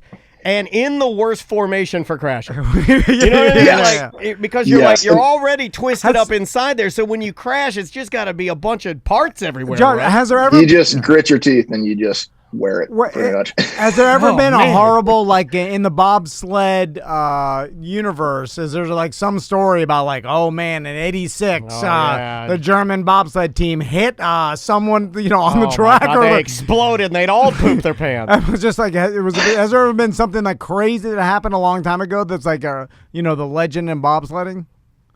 Well, so a couple things. I mean, frankly, our sport, there's so many unpredictable things that a lot of crazy stuff happens pretty regularly. I mean, 3 years ago at a World Cup here in New York in Lake Placid, there was a crash. And generally when a crash happens, they and the saddest part was this team was leading the race. It was the second heat, their last heat of the race, and they crashed.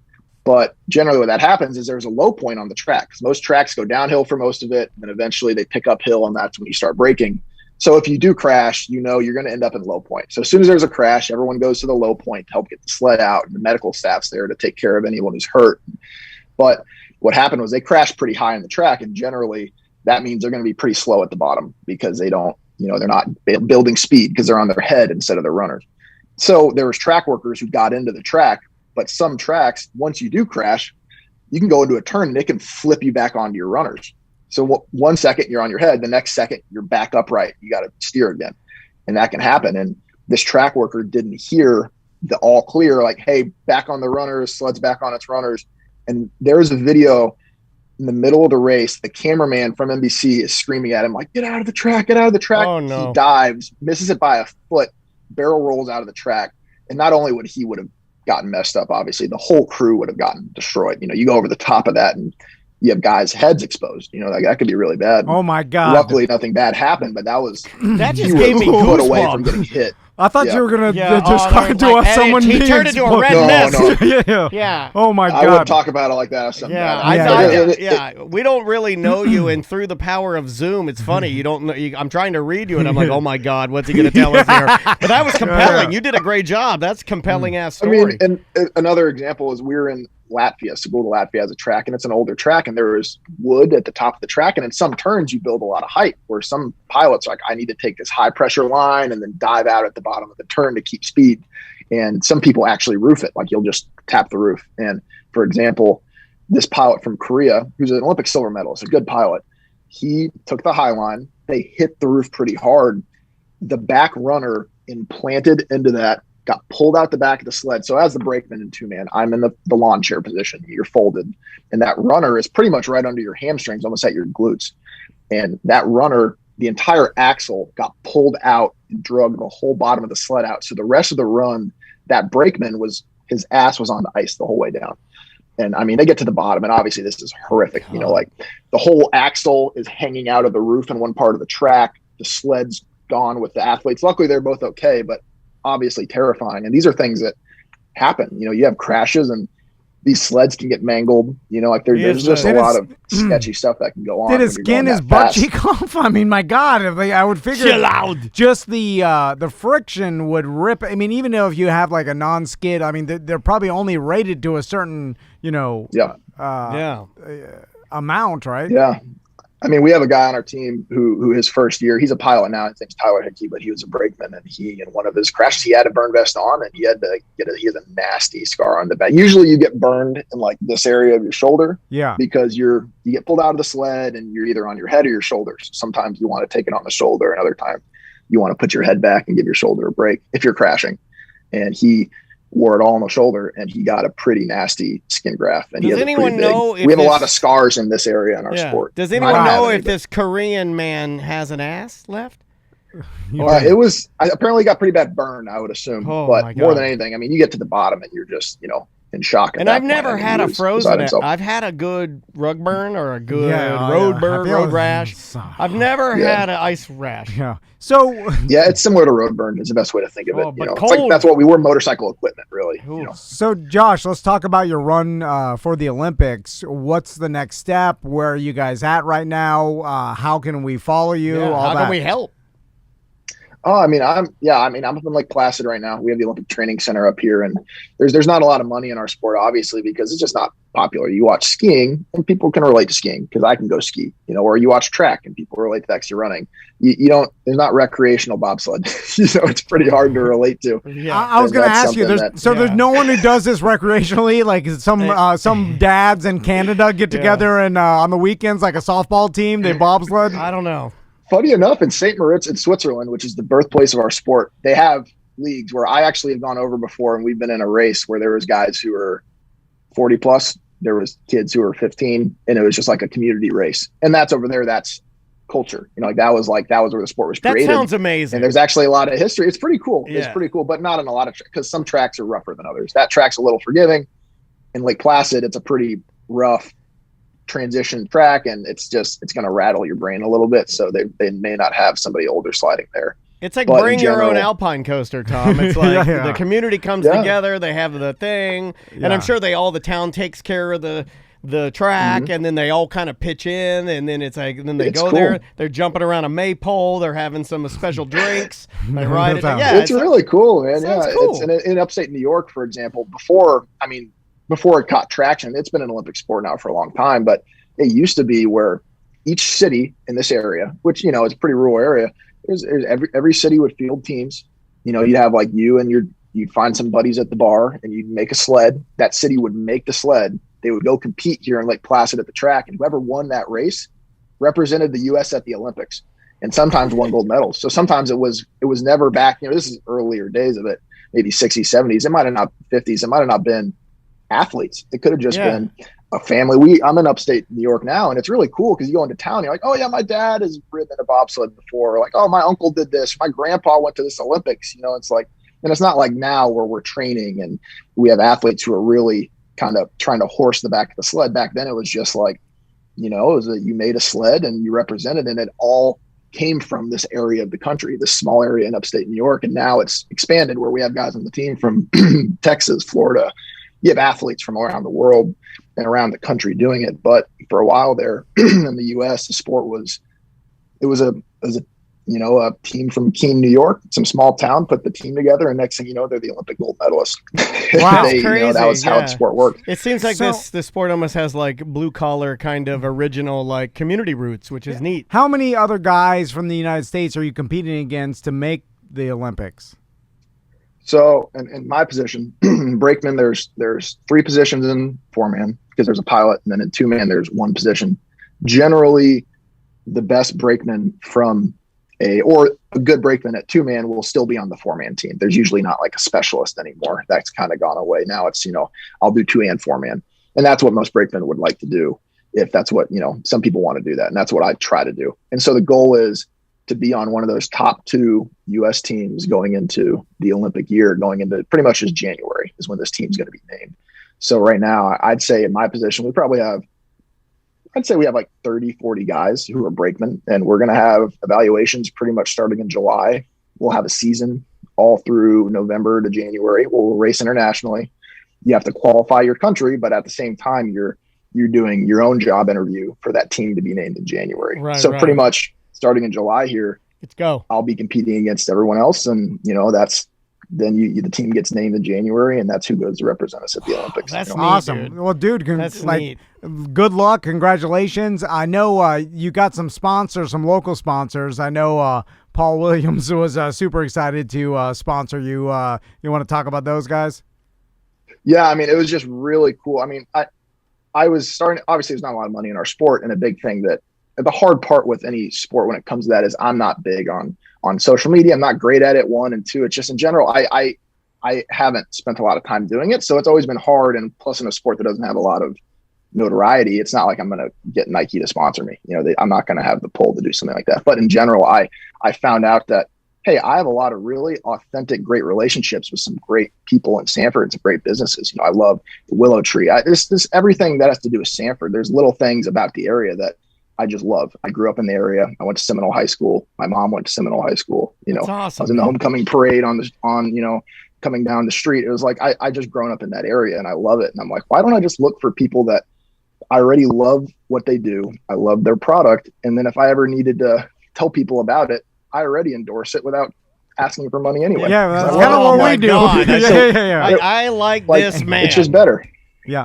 I find that I would never want to be inauthentic. I never want to be the guy saying like, go buy this product when I don't care for it or even use it. Yeah. I really like the idea of really loving and having that authentic relationship. And I love Sanford. I love Florida. So I thought, why not just look at what I love about this area and see if there's anything I can give them in return for some sponsorship or whatever it might be. And that's been honestly the best thing I've ever done. Wow. It's been pretty cool looking into that option. We are certainly rooting for you, man. I know all of the chat rooms just lighting up with people that didn't know your story and loved the interview, and we can't thank you enough for giving us the time. Thanks and love to Paul and everybody, Hollowbox and everybody in Sanford for supporting you, because we support Sanford, and they've always been really, really kind to me and Tom. Like when we were looking for venues and places to roll things out when we needed it, Paul and Theo and everybody in that town kind of opened it, was really kind to us. It's the next Key West of Central Florida. We're huge fans. So, hey. Sanford is one of the best. I mean,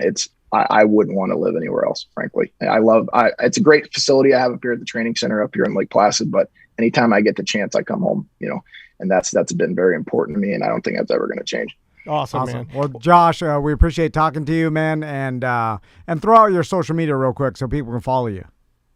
Yeah, I'm on Instagram, Twitter, and Facebook. I'm at J Williamson USA, and just I'm not great about it, but I'm trying to be better about it with the Olympic year. But I also do a lot of living, so I don't do a lot of. Sometimes I don't get on there as much as I should, but I try to keep everyone as updated as I can, and I really love to just keep in touch with people from the area and keep everybody kind of a part of this journey as I get closer to kind of the Olympics coming up in February, hopefully making that team. Awesome, Josh. Well, it's great talking to you, and we'll keep up with you, and when you make the Olympics, we'll talk to you then. All right. Sounds good. Thank you guys for having me. All right, man. Really Take care, man. This is a lot of fun. Anytime, man. Anytime. We'll check back in. Take care. And that was a cool story. How cool was that, dude? That was awesome. That's phenomenal. We will take a break, and bye-bye. Welcome back to A Corporate Time with Tom and Dan. I am Dan. I'm Tom.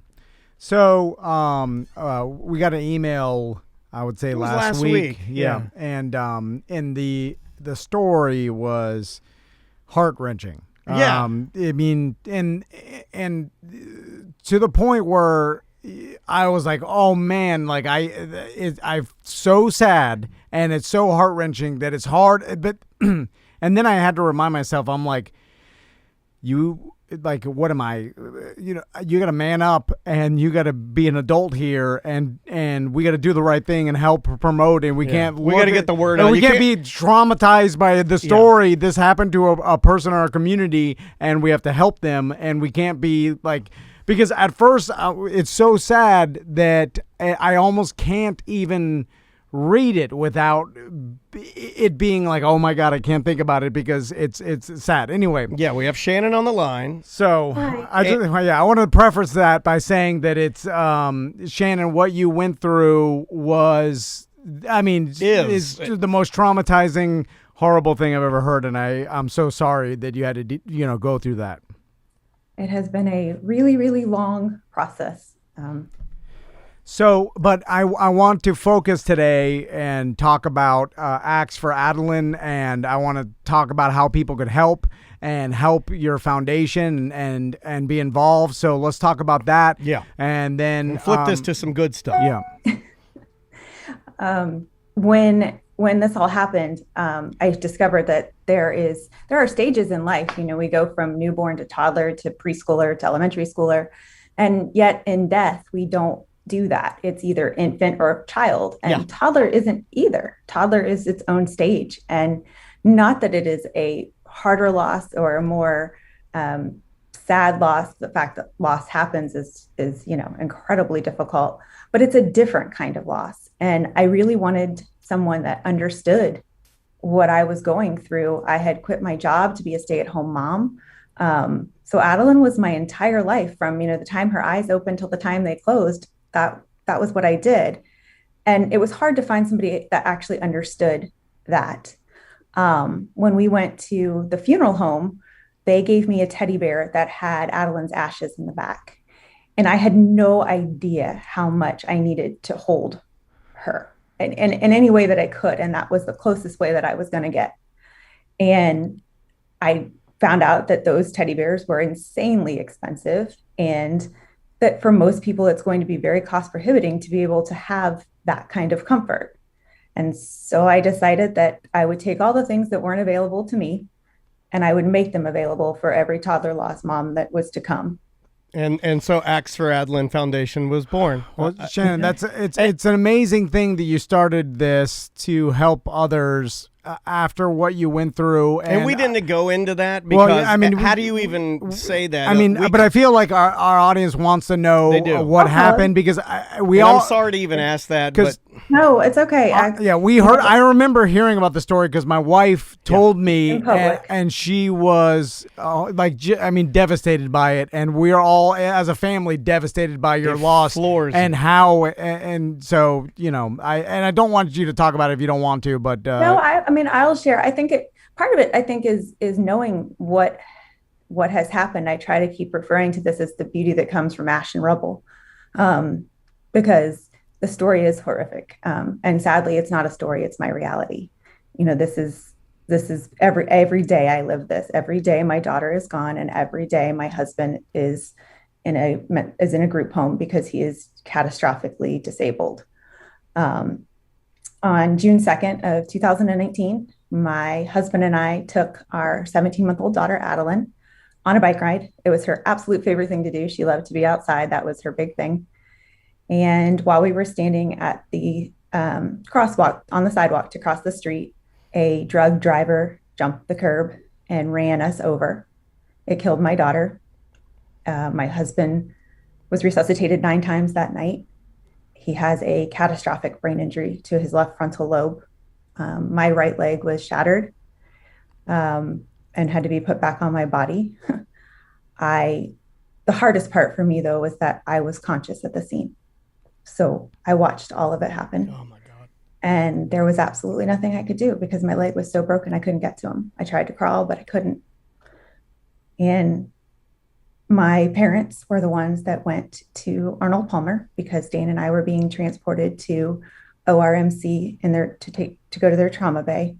Both of us were in critical condition, and my daughter was taken to Arnold Palmer. And I didn't want Adalyn to, if she was alive, I didn't want her to not have somebody that she recognized. And obviously I wasn't going to be allowed to go, although I did fight to try to get there, but they wouldn't let me. So I knew my mom loved her almost as much as I did, just in a different way. And so we got a hold of my mom, and my mom and dad went to be with Adalyn. And that's pretty much how I found out what had happened. When my parents turned the corner into the trauma bay, I knew that if Adalyn was alive, my parents would never have left her. And the fact that they were standing in my room meant it wasn't good. Yeah, your worst nightmare. I'm so sorry, Shannon. I mean, and like, we know there's nothing that we can say. Yeah, but there is something that we can do. Yeah, I mean, and your dad by reaching out. Hello, Dad. Yeah, and hello, Dad, and love you, Dad. Hi, Ray.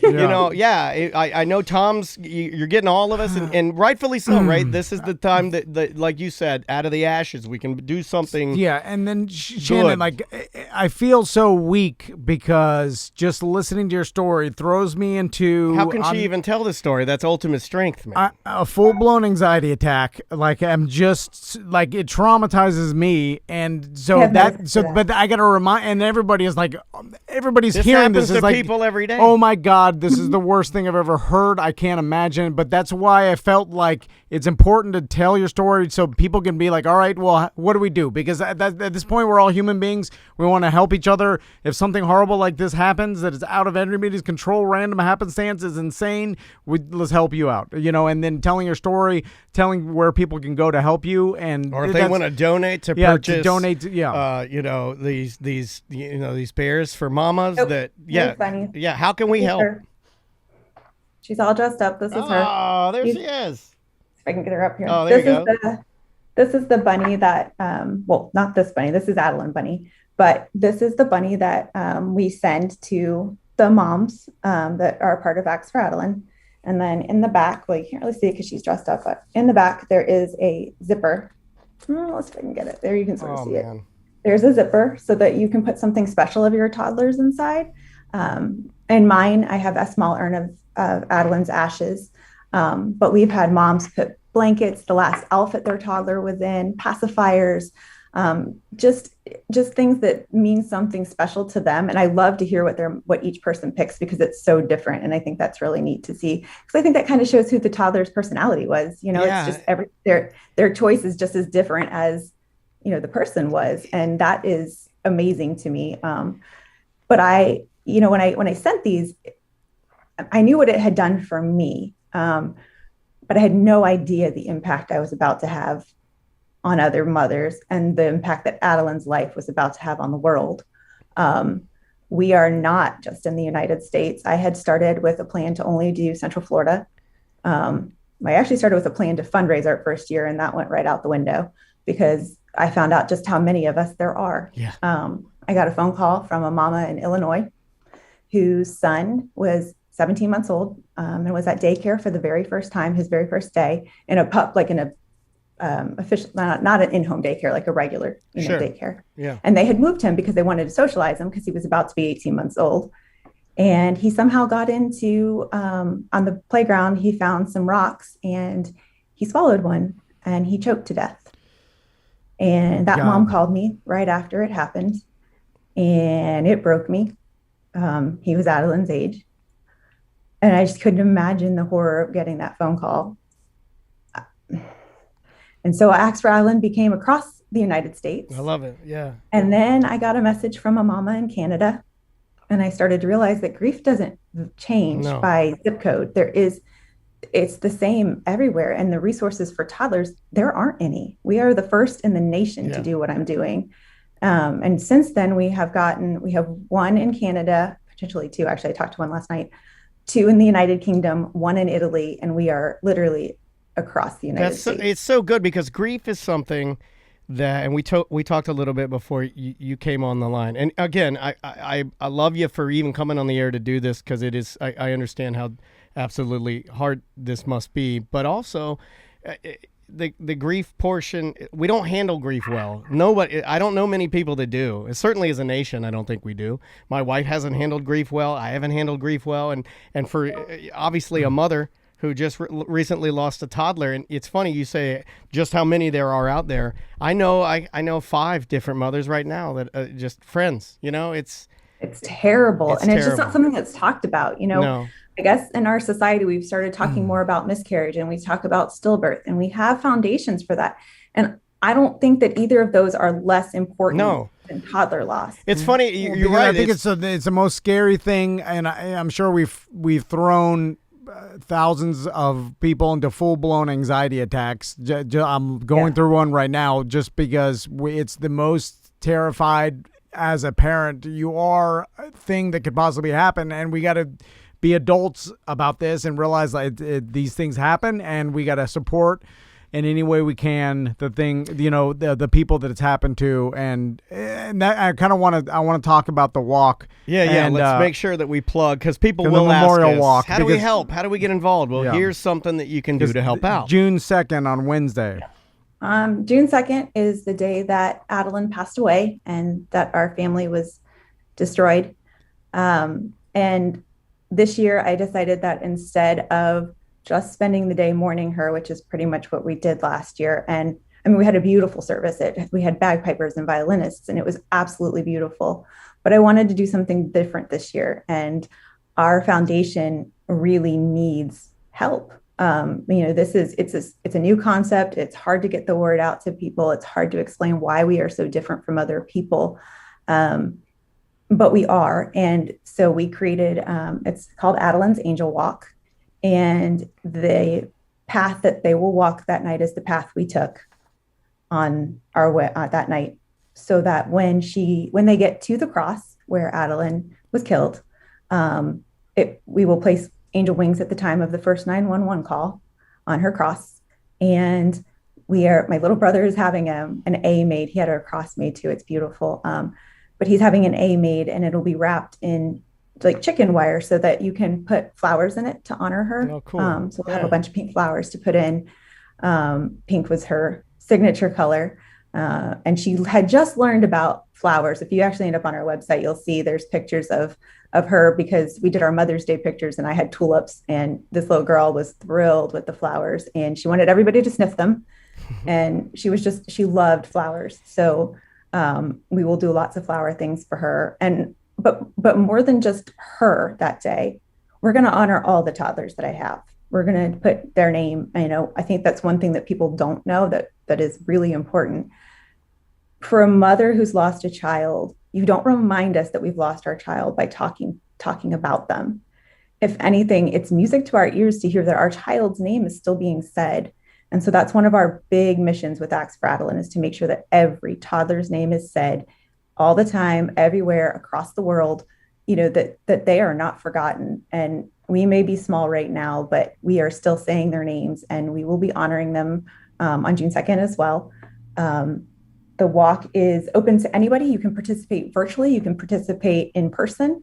The registration is still open. We're also doing a raffle with all kinds of fun stuff. The pictures will be posted on the 28th. The raffle online will open on the 28th and close on the 31st. And then there'll be more done at the actual event. We'll draw the winners there. And we're also doing a 50-50 drawing too. So awesome. You can purchase tickets in advance for that as well. And you don't have to be a registered participant in the walk to do it. You can choose to do it just however you want. Our website tells you about the bunnies that we send, and we have it set up where you can sponsor a bunny. The bunnies are $60 each. I think Norm in our Twitch chat room just bought a bunny. Like our listeners are so cool. Yeah. But yeah, we got guys that they want to help. They want to help. Yeah. And I think everybody could go out and buy a bunny and help you out. I know we'll be purchasing some bunnies. 100%. They are amazing. And we have to help the mamas. Being a mama is hard no matter what. Not even mom is even harder. Yeah, not even when you add in the loss. Shannon, it's yeah, and you're so brave. I'm sure everybody's feeling the same thing I am, which the hearing about this is so devastating. Do you think that this is part of the reason why society doesn't talk about doesn't talk about these things, because it's so devastating to hear? It's almost like people can't handle it. It's an out of sight, out of mind thing, I think, because this does happen, and it happens. We launched Acts for Adalyn on January 1st of this year. Adalyn was a New Year's baby. She was born on January 1st, 2018 at 5:15 in the morning. She was the very first girl born in the Central Florida hospital that we were in, so she was acknowledged as the New Year's baby. But we launched it was my ultimate birthday present to her, was to give her a living legacy. And since then, we have 37 moms registered to be part of Acts for Adalyn. And that's in 4 months. I mean, these things happen. And I think it's an out of sight, out of mind. If you don't think about it, it's not happening. But it is happening. It is happening. And to the mom that it's happened to, it is a lonely and scary, scary walk, because you spend a lot of time questioning what you did wrong, when in reality, you didn't do anything wrong. These things just happen. We didn't do anything wrong by going on a bike ride. We didn't do anything wrong by spending time together as a family. We just happened to be in the wrong place at the wrong God, time. yeah. And somebody else made terrible decisions, and it cost my family. Yeah. It's Well, we Shannon, wish you yeah. obviously the best of luck with this. Your dad rules. You rule. We love you Yeah. guys. You'll Thank be you. thrilled that you said that. Well, no, but thank you It's for amazing how strong you are. you're normalizing it by talking about it. Tom and I talk about this all the time. You know, like if you don't talk about these type of things, like any other big thing that's going on in the world right now, it's like if you stop talking about it, then you get nowhere. You don't. How are we gonna help? How are we gonna make these moms feel better? How are we gonna at least do a little something to honor and make these families understand that these things do happen and that they have to continue on? And we just admire the hell out of you for doing it. And throw out how people can get involved in the walk again. The website. I know acts for Adalyn.org, but what's the other website? The event site is Adalyn, ADALYN run walk as one word .events with an S on the end. Yeah, and we'll link Registration everything. is We'll there. make sure Tony hits it and puts it on all of our social and everything. But People ask me all the time about how I can possibly be this strong. One, I wasn't given a choice, but two, I now live for 3 people. I live as the Zisa legacy. I am Adalyn's legacy. I am Dane's legacy. So I live for 3 people now. And that job is really, really important to me, to make sure that Adalyn's name is spoken and that people know who she is and what she was all about. This little girl was amazing and she was perfect. And she was the best part of me and the best part of my husband. And she was perfect. And if I give up, no one will know that. Yeah. So it's my job. And I have found so much strength from being able to talk to moms and to share, my experience and hear theirs and how similar it is. And yet nobody knows about it because it's just something we don't talk about. This foundation has saved my life. This is why I'm here. This is why I didn't die that night. Because this was something I needed to do.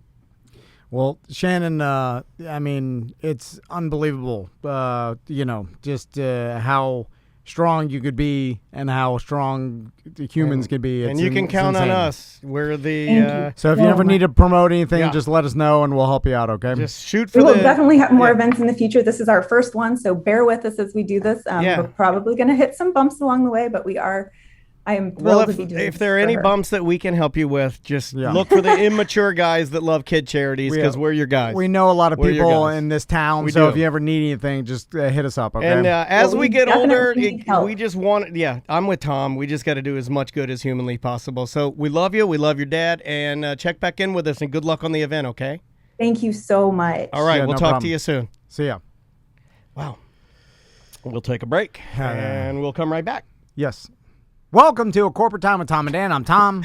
I'm Dan. The chat room is being really mean to EJ. Yeah. They just go in on him. We will get to Nerd Jock, but before we get there, follow our YouTube channel, like and subscribe, because it's just getting bigger and better, and you get a bunch of cool videos on there. All of our cartoons are on there. Any recaps from any events that we do are on there. There's hundreds and hundreds of shows on there. Just search Tom and Dan Live on YouTube. Like and subscribe and hit the alert button. We'd really appreciate it, and I never talk about it. Yeah. I mean, if you wanted to listen to our show, because can you hit like an audio only on YouTube? Mm-hmm. Yeah. I've done it before. Just let it run in the background. Yeah, if you turn your phone off and put it in your pocket, you could listen to our entire show live. And I edit out everything, so it's real streamlined. And some shows, like last week, we were doing 3-hour shows every day. I mean, if you want to sit down and watch Avatar, but just starring us, you can do that. If you got some time to kill, like you're a long road trip, or you can fast forward some of it. Yeah, whatever. Raking. Do whatever you want to with it. It's out there. Let's do the thing. Nerds. Nerds.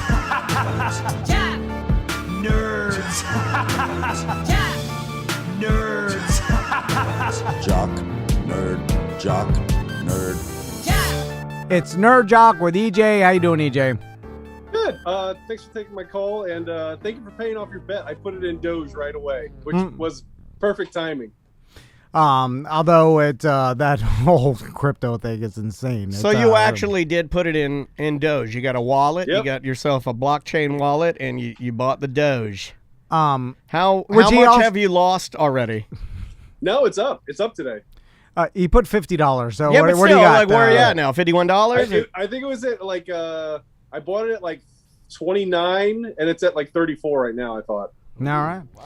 Made a So couple it's up, dollars. so- I like how you told me I'm keeping it long term. I'm keeping it for the long term. Like, I don't care. You keep it for any amount of time. It doesn't matter. It's $50. Anyway. Yeah, that's true.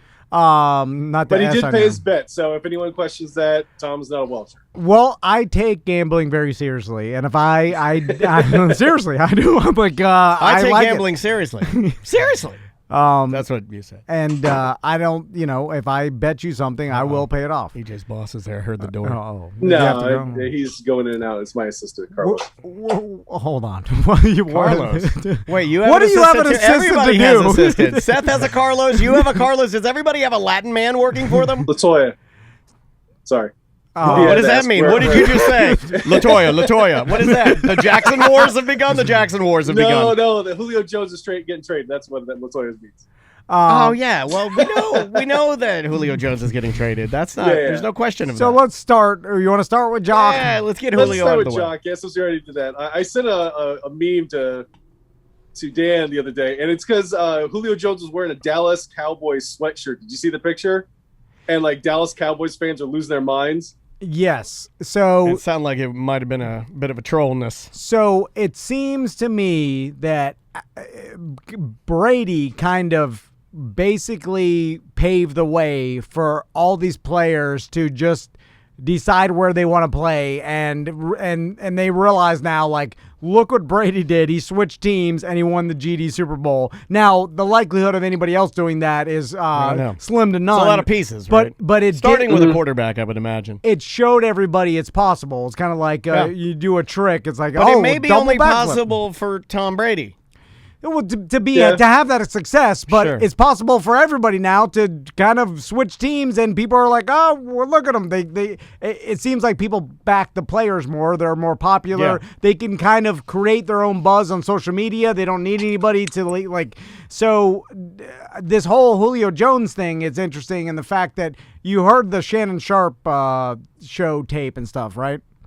Yeah, about it. Them talking about it. Oh, when he said, "I'm out of here" or "I'm out of there." I'm out of there. Was that was planned? That was '90s radio at its best, right? Shannon Sharp told Julio, "Hey, I'm going to call you in the air. I pretend like I'm not right." Because do you know about it? Yeah, I know it, and I saw the thing. I didn't see anything wrong with it. Because then they were saying, did he know he was being taped? They portrayed it like that Shannon Sharp just called them on his phone. No, that doesn't happen. And Julio Jones didn't know he was on. I don't believe in that. I don't believe that. No, Julio's not an idiot. He's been doing this for 11 years. Also, Shannon Sharp's not an idiot, and these guys are certainly not. And they're well trained in media, and for sure it seemed like a 90s, and even though they're like, I agree with we that. heard the producers. He works with Skip Bayless, so that there shows it's definitely.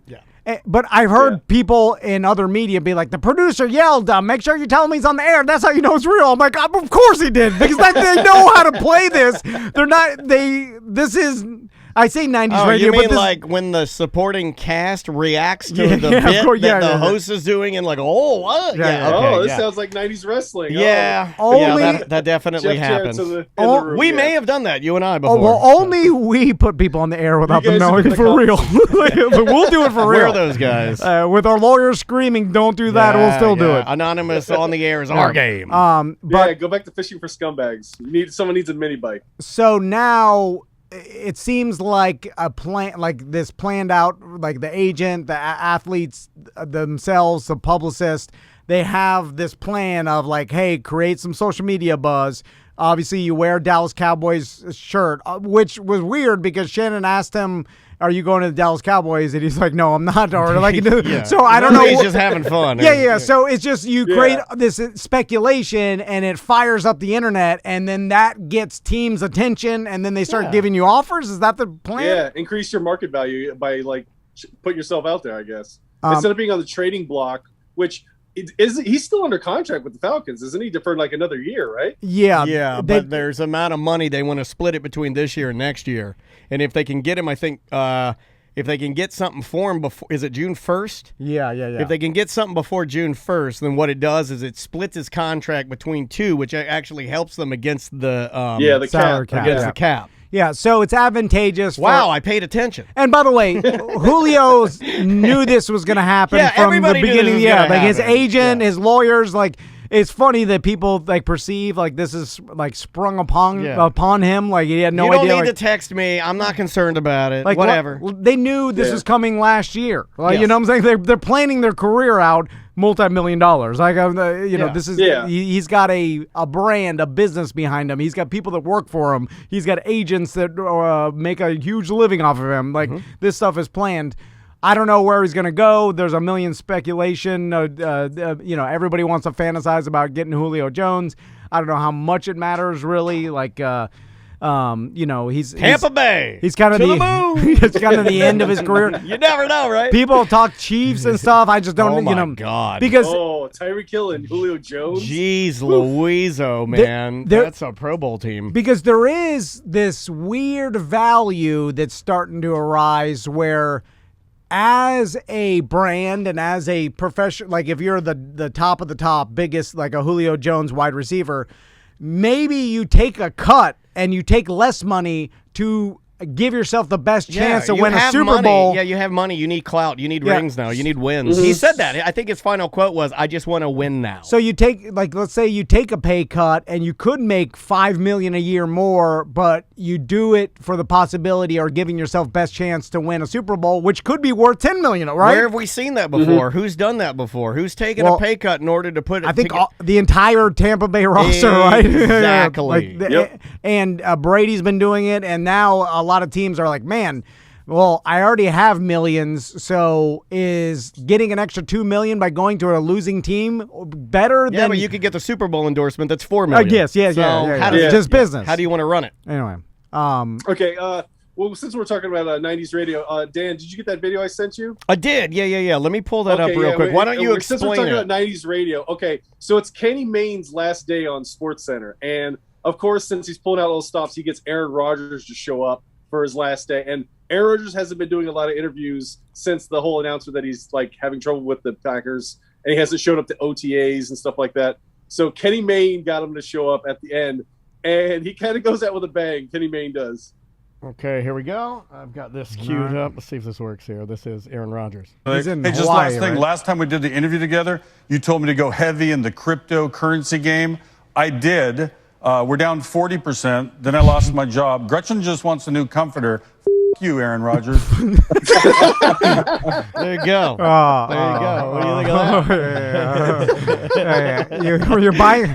You're like, I buy Bitcoin at $61,000. I know how to do it again. It's really funny. I like this. Yeah, one more time. It is funny. And it seems like Aaron Rodgers was in on it too, because you see that after that, he's like, "Oh, okay." Oh, he's laughing. Yeah. He's hey, just last thing. Last time we did the interview together, you told me to go heavy in the cryptocurrency game.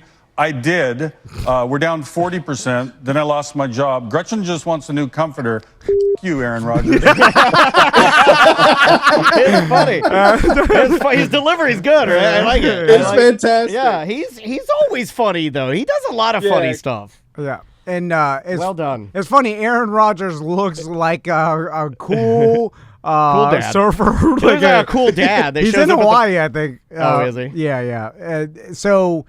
What, EJ, what is that? Because, listen, I've listened to a lot of the sports talk, and everybody's got speculation, and now the new thing is, like, people are saying, well, no way he leaves. There's no other better opportunity than Green Bay. He's got a great offensive line. He's got one of the best receivers in the game. He's got what he needs to win in Green Bay, and all his other options, they're less beneficial they're to not win. Prestigious. Yeah, they're not as prestigious as the Packers. Well, not even prestigious. I'm just saying, like a team, there's no other team option. Starting from scratch? He's too old to start. No, but that's what what I'm saying. No, that's what I'm saying. Is like anywhere you go. I mean, in the learning curve. Oh yeah. That's what I'm saying. It's you gotta learn. You gotta learn a new system. Yeah, a lot of times I've seen really good players. This happens in soccer all the time. You get a guy that's excelling in one system, right? He goes to a new system, and it takes him 3-4 years in order to fully understand it. Yeah. And then by that time, he's already aged out. Yeah, and now Brady's shown that if you keep up your physical, like no, never eat strawberries. Never kiss your like, and you have to kiss. You have to never eat kiss strawberries kids on the mouth. and you have to kiss your kids on the mouth. That is the secret to vampire health. You're never getting hit as a quarterback nowadays, so it's feasible to say that Aaron Rodgers has a lot more years of playing time. Although I don't know, it could be a fact. I mean, there's humans are humans. Aaron Rodgers has made enough money to never work again in his life. He could just be like, I hate this organization. I don't want to play here. It doesn't matter if it's the most logical thing to do. If you're an emotional person and you don't really care, then he could like sit out. I just don't know his plan. It's like, do you, if they're not going to trade you, do you just sit out the year? He can. I can't see him doing that, right? You know, a lot of times this guy's egos. It's always surprising to me when I see somebody that sits out. Case in point, I worked for a radio host who had his ego all in it, and he was asked to sit out his contract, right? And he had a full year, and they were still paying him. Yeah. But it was never about the money. It was always about being on the air because it was just he was a competitor. He was a broadcaster. Mm-hmm. And these guys, it's very difficult for me to think that at their level they don't want to play this. Like they're just doing it for the money. Like maybe in some positions, but to be a top-tier quarterback, I feel like you got to love it like a lot, right? And also how bad he's got a good relationship. I've heard this too. He's got a good relationship with the coach and his teammates. He doesn't have to. He doesn't have to have that much correspondence with the organization itself, right? They could be like, I think he just hates the GM. I think is what it is. Yeah, but like his coaches, he likes. I think, but I think it's the philosophy that the GM has. It's like you're setting it up, and you're not really setting me up. You're setting up yourself for the future, and it's gonna screw me in my twilight years of my career, which I should be winning a Super Bowl and then retiring, is what Aaron Rodgers sounds like he wants. But it's not going to happen if they're going to take a team, and they're not picking any receivers to help them out. They were picking up like defensive backs, which they were pretty good a couple of years ago for. So yeah, but I've heard people talk about this, and some people are like, yeah, I can see him being mad about the Jordan Love thing, but he knows how the Green Bay organizations run. This is they're going to do this because they don't have that Jerry Jones owner. They're owned by the public, so they're going to pick up a quarterback. They're always planning for the future. Yeah, it's right? like a corporation at that point, So and they've got good players. Now, I understand they're not giving him some sort of like wide receiver, but he's got an awesome wide receiver. He's got an awesome running back. Devontae Adams, yeah. He's got an awesome offensive line. The coaches are picking the players to win. They're not picking the players to they want to win. So it seems a little petty, right? For a little bit, right? The only way it's not petty is if his heart's not in it, and that's not the reason. That's right. Yeah, if he's not happy and he just doesn't want to play football anymore. Yeah, or maybe he's at a place like towards the end of my we career. can't decide the level of pettiness or the feelings there, but what we can see is that maybe it's possible that this guy, like you said, has the money, and maybe he's at a place in his life where, and I think he just got dating maybe somebody else or whatever. Who knows? But maybe you're at a place in your life where you're like, I just want everything to be exactly the way I want it in order to do this again, and if I can't get that, I'll find something else. Yeah, although he's saying trade me, and I don't feel like a new organization is going to be necessarily the answer to that. It's like, where is he going to go? To Denver? Green Bay has... I can't think of a place where he could go. I mean, Denver's got I'll take Vegas, maybe. defense. I'll take him in Atlanta. But he's not going to win a Super Bowl in Vegas. I mean, he'll get more attention and it'll be more flashy, but it's not like Vegas has a better team on paper. Green Bay has a better team. So it's like, all right, when Brady went down to Tampa is a different situation. Like they had a insane amount of weapons, and then they started adding weapons. Yeah, it wasn't like they stopped. I think they're even right now. It feels like they're always looking for new stuff to shove in there. And there's not really. Yeah. I mean, I guess Denver's got some, but anyway, they got some young talent. That's the thing. Denver's on the precipice of being good. And I think that's what he's looking for. He thinks that the Packers are on the decline, and he's afraid that he has 1 year with the Packers and it's done. With the Broncos, it might be 3 years. He could probably either go to the Super Bowl in the next the next 2 out of the 3 years is what he's hoping if they build a team around, because they have a bunch of picks in the next couple drafts as well. Well, we'll see how it plays out. That's the it's interesting for sure. I hope he goes somewhere else because it'd be a better story. Yeah, it's fun. It's been fun watching these people. Except for Julio, that's bittersweet for me. But look, he's got to go sometime. What else you got? Okay, do you want basketball, baseball, or hockey? Ooh, I'll go hockey. I've been watching a lot of hockey. You've been Yeah, watching I watched hockey last night. The Florida and the Tampa game has been amazing. I enjoy hockey. I enjoy the hell out of it, man. I'm just throwing this into the universe. I want to work with the Solar Bears. I want to do something with those guys. Yeah. They rule. I want to get into hockey. I want to go to the games. I want to be up close. I want to bang on the glass. What I don't understand is that I'm not. Maybe we'll talk to Canadian Josh about this later, but I don't understand if when one team is doing better than the other. It's like goals. I understand that. It's like, all right, this team got better goals, but okay, but it's like a 0-0. It's like, all right, they're going to take a shot, but I don't even know if it looks good or if they're set themselves at up. that point, you would see if one particular team was keeping the puck, it'd be just like soccer. If they're completely in control and they're hammering that goal, it's just like soccer in that possession. You got to go possession. You got to go side of the half. But it's fast. So much faster. Zone. Yeah, keep it in one area on the other side. Yeah, it's disgustingly fast. Time of possession is easier to tell with soccer because the field's way bigger. I feel like hockey time of possession is it goes. Yeah. Rocket fast back and forth. Yeah. I wouldn't even want to be the guy on the stopwatch. I think tonight is the Predators versus the Hurricanes and the Maple Leafs versus the Canadians, which both the Predators and the Hurricanes is 2-2, and the Maple Leafs and the Canadians is 2-1, and they're just exciting to watch. I don't know a lot about hockey. I'll throw my hands up and say that, but it's fun to watch. I was at the bar last night watching open mic and watching this at the same time, and the Panthers and the Tampa Bay Lightning game was amazing to watch. Yeah. Even though I'm cheering for the Tampa, which I usually don't. We got to be Lightning fans. Yeah. That's our team. It's and it's also the athletes that these guys are to do what they're doing on skates is insane. Grizzled, muscle, toothless beard machines. They're like guys my size that are 6'4", 260, just going 100 miles an hour on ice. Do you think? Of course they can. I was thinking, in a sprint, a 20-yard sprint, they could out-sprint most people if they were just running. Using pure. Well, like Michael Vick running a 40 at 4.7. Dude, let's get your 43. friends in here. The hockey couple. Yeah, but there's a couple that Tom knows that they're both referees, and they know a lot about it. But they were saying that it wasn't running. They were saying that most hockey guys are bike guys.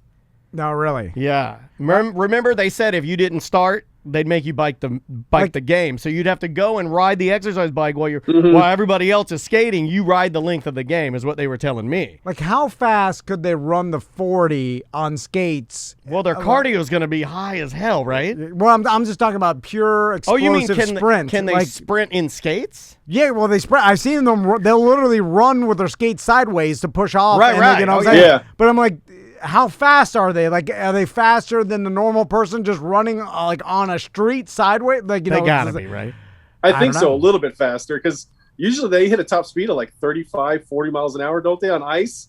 And then an average runner doesn't get past 25, right? Well, I guess once you're gliding, then you have a tremendous example. Yeah. I'm just talking about the initial sprint with skates on, because those guys will run and get up to speed fast as hell. Anyway, the hockey playoffs are cool.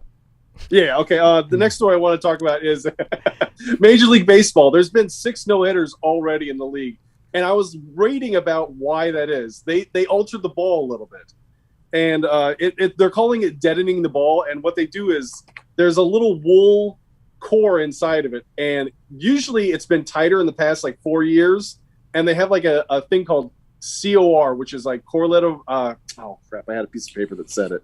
What'd you lose it? Damn it. No. Did you lose the whole key to your segment? Yeah. Damn it. Okay. It's everything gets looser during time. I'll say. Yeah. Even wool cores get looser during time. It used to be it's between a 0.53 and a 0.57. And it's been trending in the past 4 years at 0.57, but now they're trying to get it closer to 0.53. And usually it deadens the ball. So a normal hit will go 200 yards, and then this one will only go 200, 197. So they're a little bit less. And that's the reason why they think that there's been more no-hitters, because with the core being looser, you get more movement on your pitches. Why are they loosening the core? Let's tighten that core back up. Well, that's the thing. They don't want it tight because that's why the home run balls have been going out so much. Because in 2019, it was the most home runs ever in a season. Oh, well, let's loosen that more then. I apologize. Hold on, baseball. What, like, don't you want more scoring, more excitement? They're like, too exciting. Loosen the core. Like, well, they want the ball to be put That's in why play they're more. dying. That's what they want. That's why they're dying. Yeah, but right? I'm saying, if you're not going to make less home runs, right? For the entertainment of the whole sport? No, they're all about the true difficulty of baseball. They want to put it in place so you get they want doubles and triples because that's a little bit more exciting than a home run. No, it's not. Who told them that? Who told baseball? The most exciting thing. Who told Mr. Baseball at the baseball headquarters that's not true? And he's like, the people on the street are telling me that doubles and triples are where it's at. These home runs will never catch on. What the hell are you talking about, Mr. Baseball? Yeah. That's the stupidest thing ever. Of course, people are there literally to see home runs. And to catch them. That's the only reason they're in the stands. They're not in the stands to eat your hot dogs and drink your crappy beer. They're there to catch the balls, and we're on to something. Take that, Mr. Baseball. Put us in charge. It's that is ridiculous. Like they would make it less loosen the core, likely to hit home runs, but what is that? Yeah. So no hitters, meaning like people are hitting it short and getting out, right?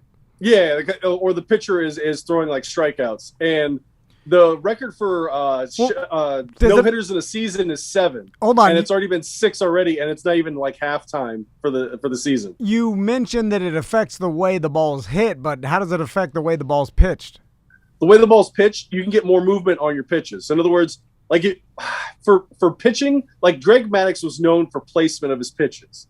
So it makes sense. If the center of the ball is different, then the whole entire fulcrum that thing's spinning on, just like the Earth, its axis, if you change the position of that core, I think physics would tell you that you could change the way that a pitcher can control the ball. So he'll wing that a couple times and feel that one. You give him a different one, he could probably, little nuances, dial in those details to. It makes sense to me, I think. So they made it harder to hit and harder to hit home runs. Good job, Mr. Baseball. I'm with Daniel. You're an idiot. Well, it's just not gonna bode well for you. Look, I have battled with wanting to love baseball. I try to watch it. Sometimes I watch it with my wife and I enjoy it.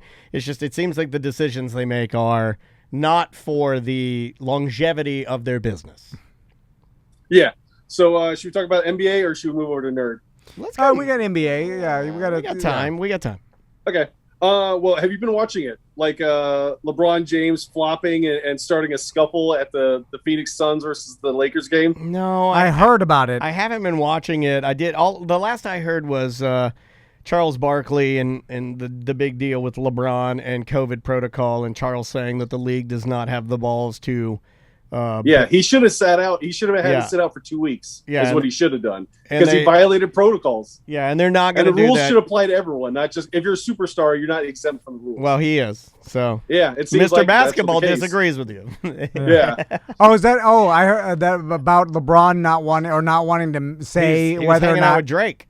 Well, but he went to an event with Drake, and they said it didn't meet the spreader criteria, is what they said. But also, isn't it? I thought I saw in the news that he won't confirm or deny anything about his own vaccination. Yeah, no, he won't say. He won't say it, and people are like, "You have to say." They're no, because people are saying that there was another thing that was leaked saying that. People got loose-lipped about it, and somebody said, oh, there's, these players are the ones that are vaccinated, and then somebody alluded to there being multiple people on the team not vaccinated, and they alluded to one of them being LeBron and some other guy. Yeah. And then that started to, spiral and then get politicized and bubbling, and people are saying, you do all this good, and why aren't you vaccinated? Brr, brr, brr, And then they're canceling him. LeBron is fine. Let him do whatever he wants. He's richer than everybody. And, the rules should apply to everyone. It shouldn't be just because you're really good at something doesn't mean you get away with if the rules are set for everybody. Yeah, but I just wish in this case I were LeBron. Listen, and I would hang with Drake, and I would neither confirm nor deny. I'm totally fine. I'm way lesser than LeBron, so he should have better rules than me. That's how I feel. LeBron James is LeBron James. He should be afforded a certain amount of luxury for being who he is, and I'm fine that he lives by different rules. Is it okay because he's LeBron James? Is it okay if I don't care? No, that's not a problem either. It doesn't really affect either one of us. People always want to be mad about it. Nobody. That's the thing. Like so many people, the statement that you just said is normally said a lot more angrily. Like it should apply to everywhere, and I'm like, why do you care? You don't even watch the NBA. Well, unless you're a gambler, and then it kind of affects you a little bit. Well, because what if LeBron was out? It would totally change the betting, wouldn't it? It would. Yeah, but he's not because he gets LeBron rules, so I'll still bet on him. Well, even though they lost game 1. Yeah, they did. Which, Phoenix is pretty good. That's the reason why they lost that game. Yeah, are they the sleeper team this year? Who's the sleeper? I think they're the 7th seed, but the team that was supposed to be good going to the playoffs was Utah, but they lost their first game coming out because they were the number 1 seed and they got spanked by Memphis. Yeah, that was everybody that I talked to that watched that game said it was absolutely amazing and that it was like a little shocking. I think that's what helped. LeBron, once again, hated the play-in. I think that was good for Memphis. Memphis had warm-up games to get ready for that game, and I think that Utah just came in cold, and that's what Memphis got on them because they were been playing 2 hard games. Again, if you're just joining us, thank you for this. We are the premium in NBA news. We know what we're talking about. Nobody covers the NBA like we do. I'll probably get torn up in the chat room for sure. It's fantastic. I know I'm going to sound like an old man, and that why don't they still use the basket? Well, I like a good wooden basket. I like it when they underhand shoot it. Of course, they've just realized that how to have the best chance to win, and using statistics and knowing when to rest players, and knowing that players only have an X amount of playing time. If you do over that, you're diminishing returns. So, they've figured it out. They've used analytics to figure out, hey, you need to rest LeBron. Certainly, you can't be playing these hours. It's ridiculous. Yeah. You're trying to win, right? So they've done that, and it makes perfect sense, and it's a logical thing to do. But it does take away a little bit of the game.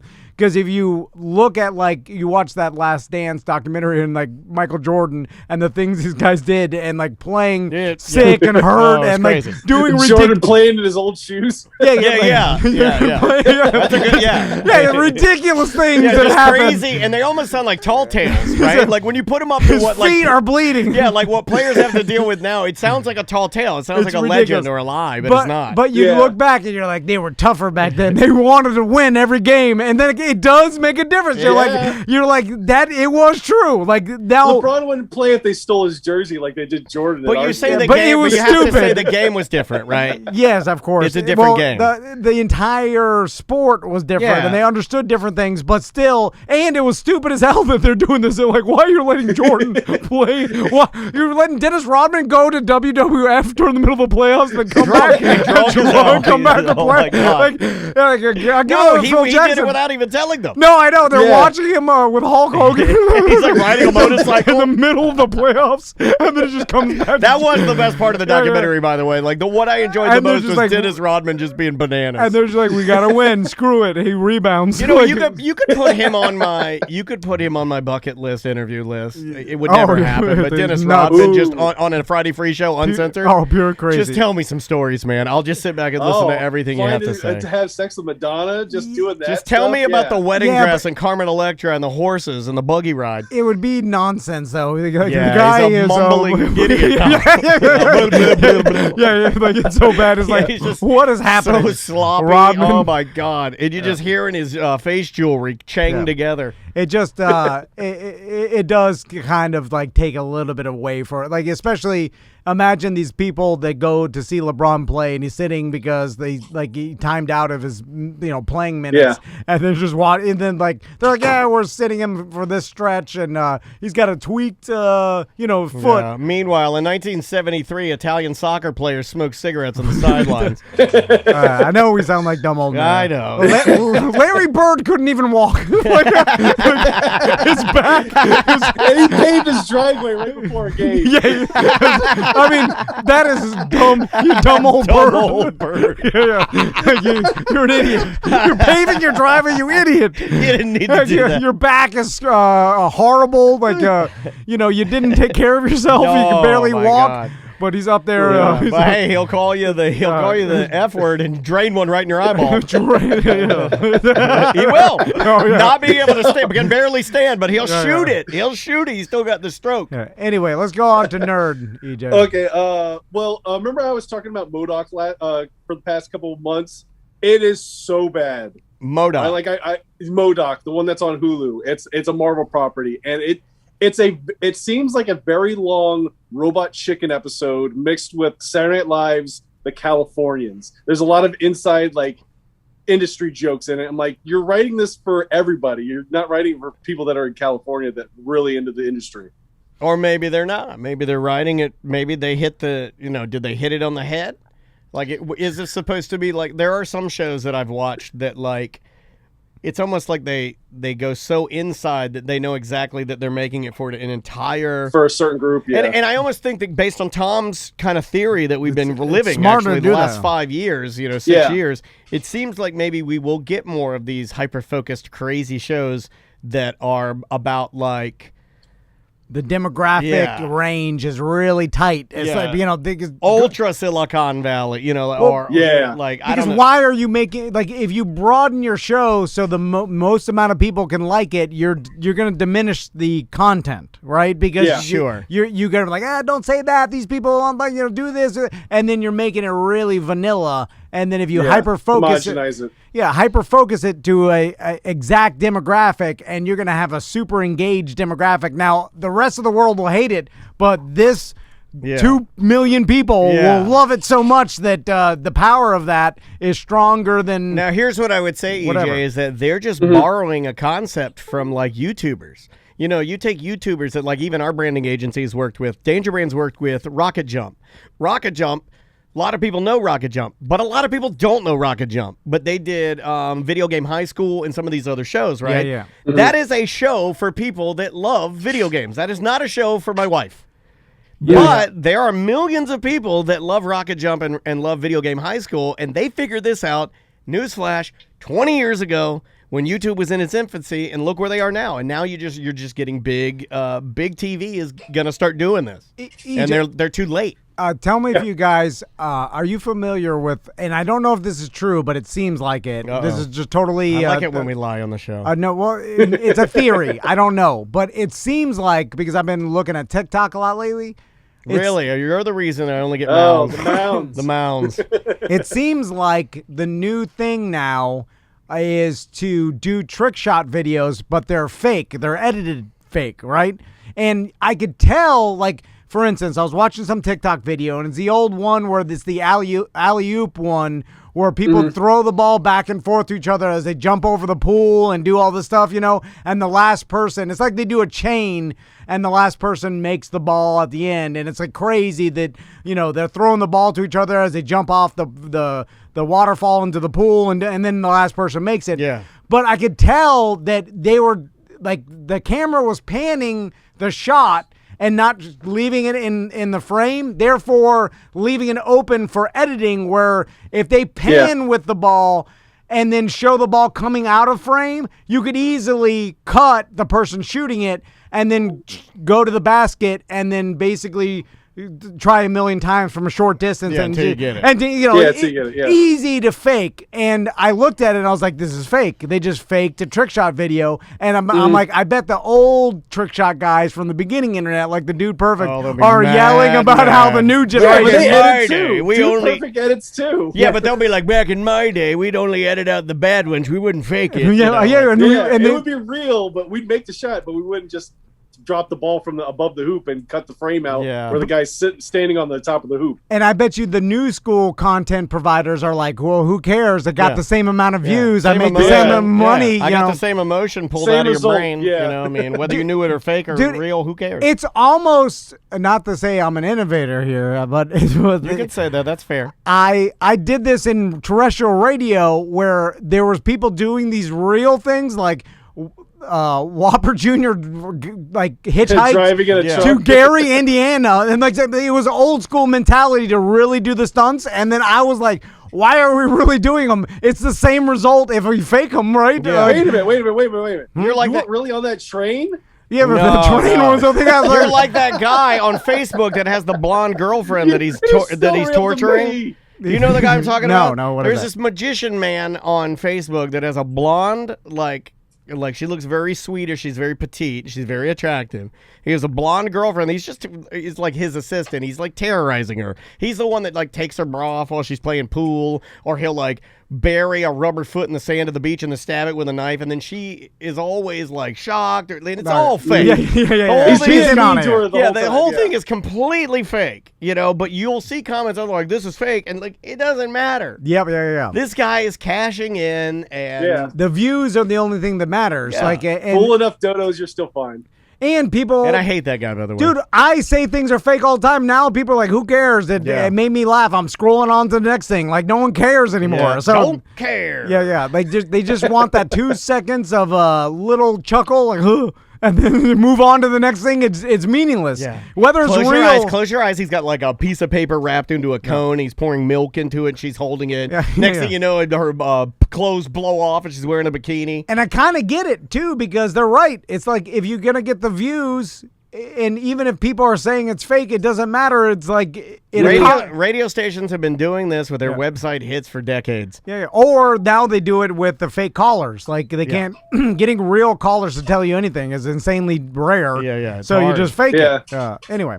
What else you got? Well, since we're talking about editing, did you guys see Army of the Dead on Netflix this week?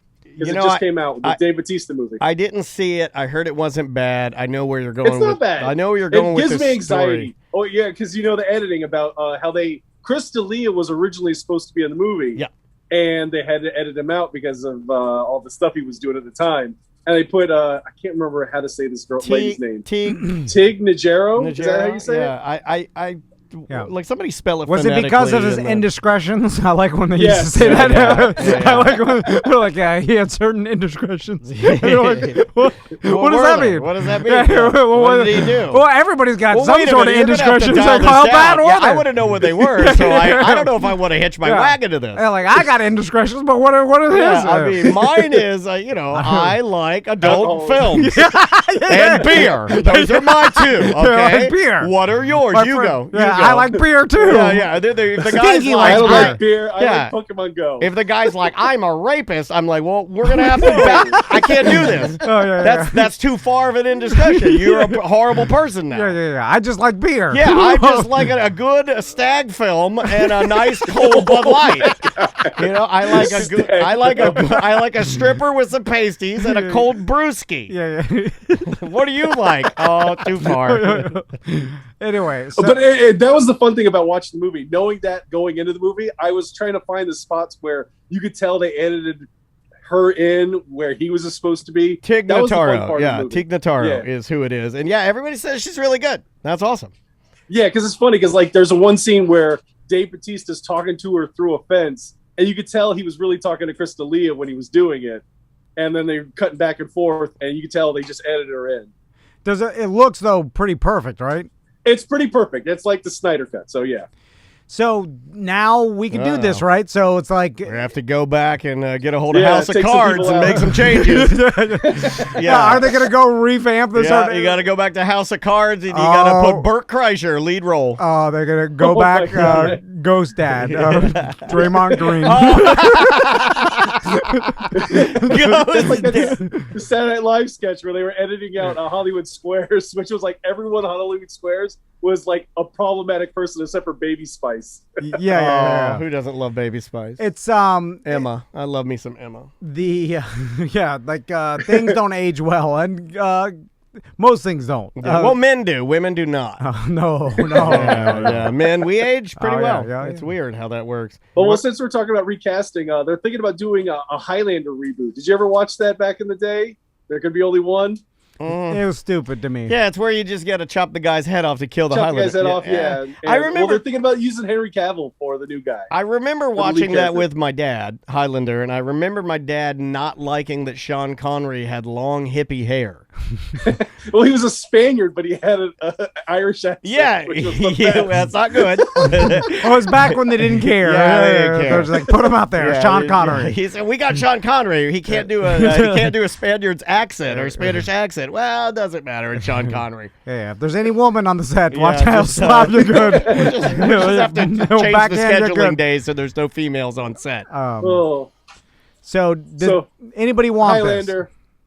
I'd probably not, but it's one of those movies where it's fun. Like, it's sword fighting, so it's definitely was going to get the a only eventually. sword fighting I find fun is the kind that is an indiscretion. You do with your fraternity house. You do it in a clubhouse of some sort. Could be a fraternity, could be a tree house, depending on age. But that's the only one what I'm down for. Yeah. Also, sword fighting to me is stupid. Yeah. Like it's not exciting. Yeah. Well, you call it sword play. It's called sword play. Like any sword fight, like is never.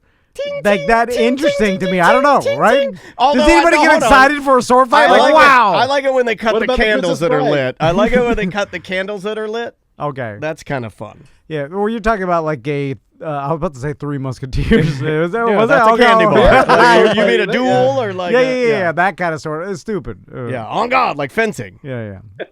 Okay, the other thing I have is the Eternals trailer came out this week, and everyone is giving them crap about. Where were they when Thanos attacked? Like, because they've been around forever, they say. And when Thanos attacked in Endgame or Infinity War, they didn't help out. They were there and they were aware of it, but they didn't do anything.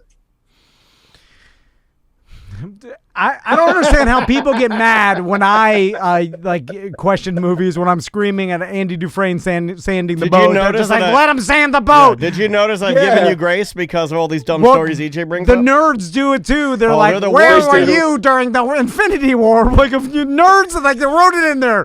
Like, this is not real life. They're just some other nerd writing this down. Yeah, like, that's in the story.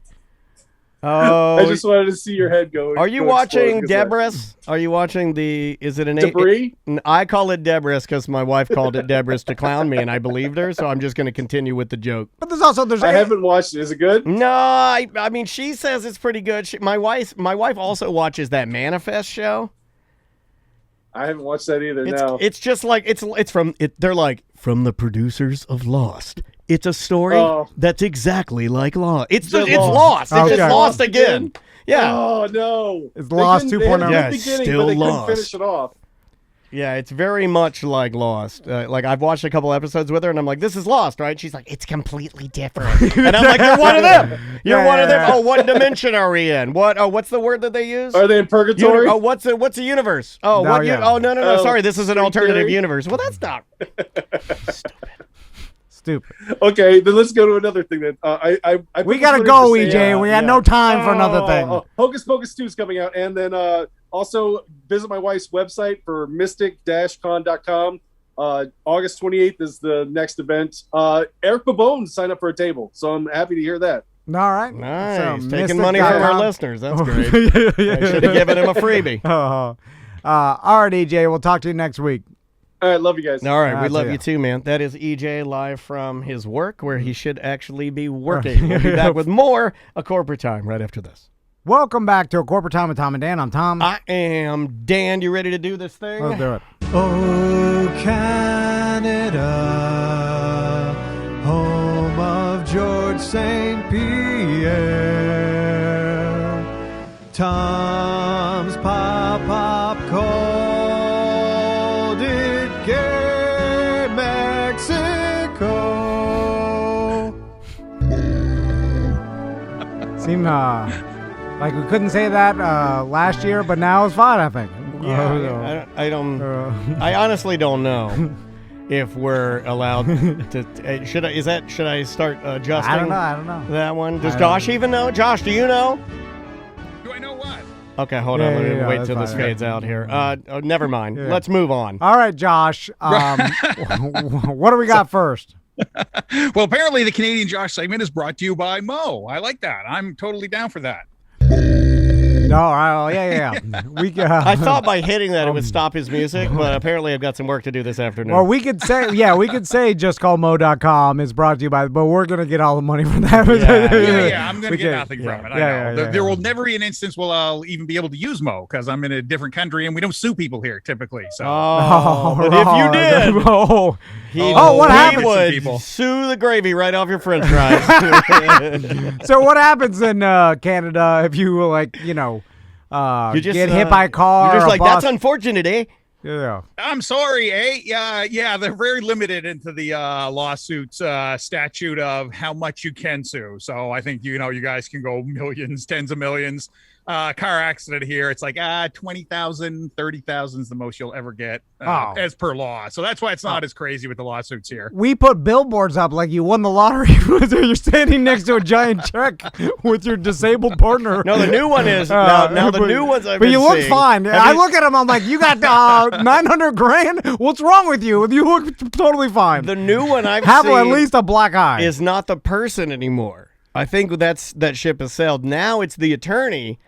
There's one on Colonial that's the attorney now. He's a bald attorney. Oh, and then then out of his mouth, he's saying like $1 billion. Like I do this one. Like he's just like screw it. They're just yelling money. The guy I got $1 billion for, he is you can't even talk. I still think you and I should get a billboard where we're just like money. We're just screaming money. We tried. Yeah, they said no because that would mess with our money because you'd be mocking our biggest client. Yeah. That literally told us that. Like we will not run a billboard with you making fun of the guy who pays us $30,000 a month. And then we say, "Good day, whores." Good day. Anyway, Josh, what do we got first? Well, it's good to be here, guys. It's been a while. I think I was like the first part of April's when so I feel like I was off the show there for a bit. And I know you guys talked about it, but hey, I'm still here and we're still doing this thing. Now, I noticed Sam isn't there. I had sent a clip to Sam. I just sent it to you again, Dan. Okay, cool. What I wanted to do is we're going to take what I want to start doing is a little bit where we're like touring the country and just kind of delving a little bit deeper into particular regions of Canada. What I wanted to do today is start with the island/province of Newfoundland. You guys are familiar with Newfoundland? You guys have islands there? I didn't even know you had islands. Yeah, I didn't know that either. Not nice islands, not like the beach and the sand like you guys have. Actually, Newfoundland is referred to as the Rock because it's literally a rock of granite in the North Atlantic Ocean. And so it has. Sorry, I got it. I'm sorry. Okay, he's got it. And so one thing that's very distinct about Newfoundland, and that's what we're going to get into here, is the accent. Some people call it its own dialect. It's kind of like its own language. So it comes from early English settlers mixed with a little bit of Irish and a little bit of French. And when they came there with their different dialects and sayings and ways of speaking English, it stayed because as people went to other parts of the country, the population gets watered down with people from all over and people kind of adapt. They almost find like a level playing ground as to how they're going to speak English. But Newfoundland, because of its isolation, they never really changed their accent. So it's a lot of heavy Southwest England. There's a lot of Ireland in there. I mean, you guys ever heard the Newfie accent? Like, shit crazy, bye. We just talks like this, eh? No, I don't think I have. What is it kind of like Fargo, like the North Dakota, that more kind of thing? Like no, it's they throw the A's in there, but it's more like Irish English. Now I sent Dan a clip here. Now this is a spoof where they're kind of playing up the accent, but it kind of gives the idea of just a typical Newfoundland conversation and how crazy their accent is. Here we go. Newfoundland's Team Gouju are the Canadian curling champions after winning the Brier on home ice on Sunday. But from listening to them on the ice, you'd never know they were from the Rock. I think it's 6 feet slower than it's been all week in this path. Yeah, that much, eh? Yeah. Okay. What happened to the good old-fashioned Newfoundland accent? We here at 22 Minutes think Team Newfoundland would be much more entertaining if they maintained the stereotypical cadence and humor one might expect from a team from Newfoundland. Take a look.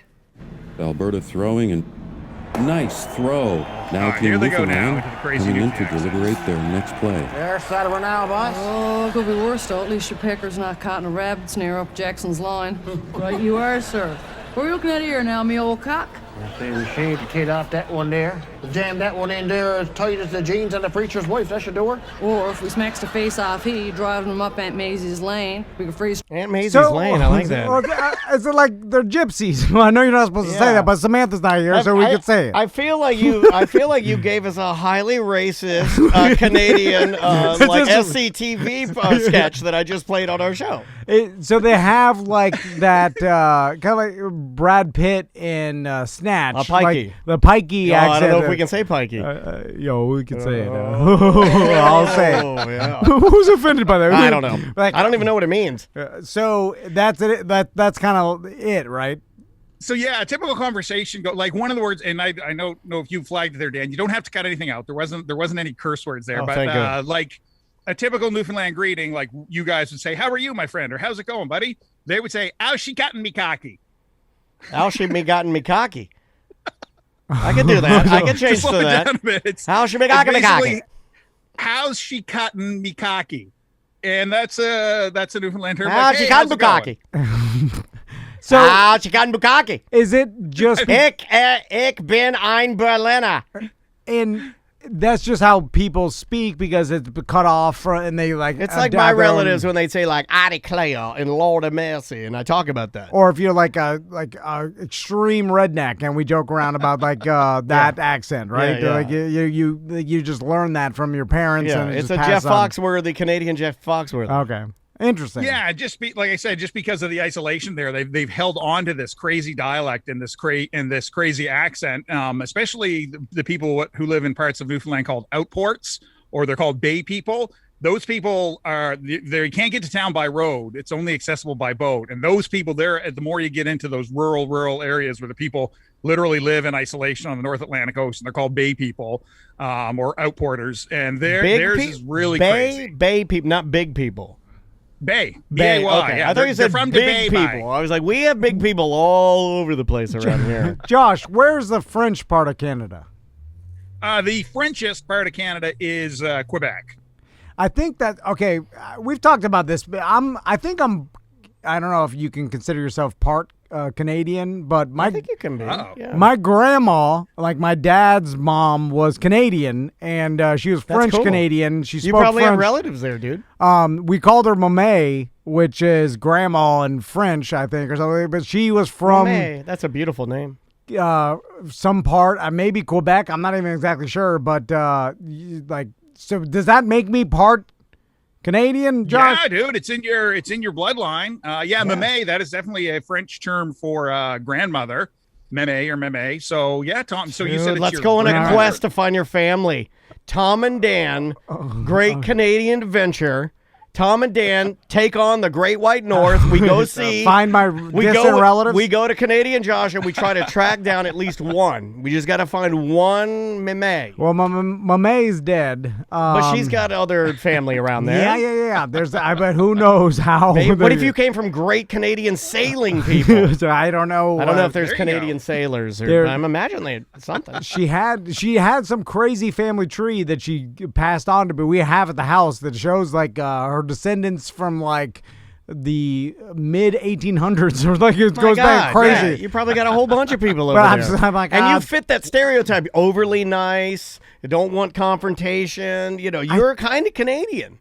But I'm just like, I don't care. Who cares about finding who's related to me? Like, I don't know if anybody else, if that makes me crazy. I'm just like, what is that? I thought he was starting to have fun last week. And like if someone hit me up on the internet and then like, hey, I found out that I'm your long, like 18th cousin. I'm just like, all right, who cares? Like, that's terrible. That's not terrible. It's like, what is? You're a stranger to me. You're exactly the same as a stranger. They don't have to be a stranger to you. I'm having deja vu right now. I feel like we did this one time. Yeah. I feel like we've done this before where I'm like, why would you be so rude to these people that all they want to do is bring you into their family? Well, it's like if someone said like, oh, guess what? Your dad wasn't your real dad. Your real dad is this guy here, and here's bringing Frank. God, my whole world is a lie. I would be like, I don't care. Like, he's not my I don't even know this person. He's my real dad. That means my other dad lied to me and he's dead now. Well, but it's a biological. A lot of figuring out to Who do. cares if you're my biologically real dad or you're a stranger? It doesn't doesn't matter. You're biologically related to me. You don't want to know what kind of things he's had to deal with now. You might have some horrible craziness right on the cusp. You need to study this man. Like genes wise, like I don't care about that. This is a stranger to me. Tom, I did that. I did the 23andMe, and it was the same thing. I got excited about it, and I got the Q-tip thing. And do you spit or do you? No, you spit. You spit in the tube, and I. Yeah, and I did the thing, and I spit in the tube, and I sent it away, and then it came back, and I was kind of excited. I guess just because I'm so white, I was kind of maybe hoping there might be something a little bit different in there, like, maybe a little Italian. But anyway, it came back, and it was like 98.6% British, Irish, Scottish, sprinkling of German, sprinkling of France. And then because I'd signed up to the thing, I keep getting the requests and the notice, you have 4 new relative matches. Then I had people reaching out to me, and I was saying with you, Tom, I got it. It's like, yeah, I'm white and European descent. And all these people get back to me, and they're like, Josh, we have a relative. I'm like, I don't care either. Josh, you could have spit in my hand. I could have told you you were white. You were 100% white. You're the whitest person we know. You're Canadian Josh, for Christ's sake. You could tell if you had, like, if your grandpa was African American. I'd be like, I could tell. I could tell. I think I was hoping for Italian, maybe a little Italian or something. 100%. A lot of these bits are easy to figure out. Like, we didn't question Nigerian Bill's bit. You know, we knew where he landed. You're straight white honky. No, like, there's no chance of anything else. You're wearing a baseball shirt, for Christ's sake. That's a white person thing to do. Nobody likes baseball shirts. This is a little cheese merchandise I'm wearing there. That's so cool. And I was just crapping on Little Cheese's shirt. How many of I love those? his logo. I'll buy one. How many of those did you buy? Because you're away half the year. I got boxes just sitting. I'm not sure what we got to sell those Little Cheese shirts. You want to put them on our website? Absolutely. Like I said last bit, turns out getting 13-year-olds to stay focused on a podcast consistently is they stopped? They already stopped? You got the logo and the T-shirts. We'll give you 80-20 split after taxes and after we take our fees. So we can take our cheese fees. It turns out you're getting around 65 cents a shirt. Little cheese, meat, little fees. What else Speaking of cheese, this might be a good segue here since we're talking about food. Tom, my wife, this isn't really Canadian related. This is just, we can commiserate on something we have in common. My wife has started becoming a vegetarian. Oh, really? Oh, man. Good luck. So, I don't know what to do here. Like, maybe you can do an on-air intervention with her. Like she's got to the point, like your wife, like I know Tom, she like has a complete aversion to meat, and that's over years of being a vegetarian.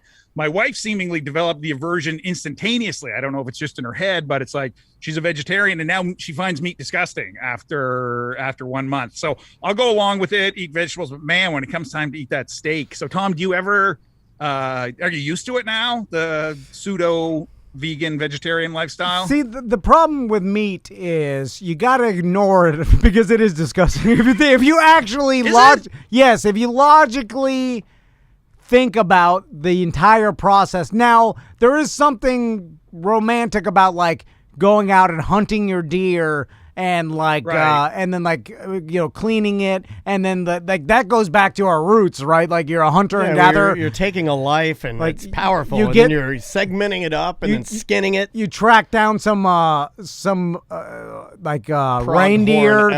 some elk that you tracked for a month, and you bled it out over weeks of time, and you finally got it, and you quartered it, and you brought it back. I do this on Red Dead Redemption 2, and it's a lot easier. So there's that, and then there's the bolt in the head of gigantic factory, disgusting conditions of they make the documentaries. You watch them, and like, oh my god.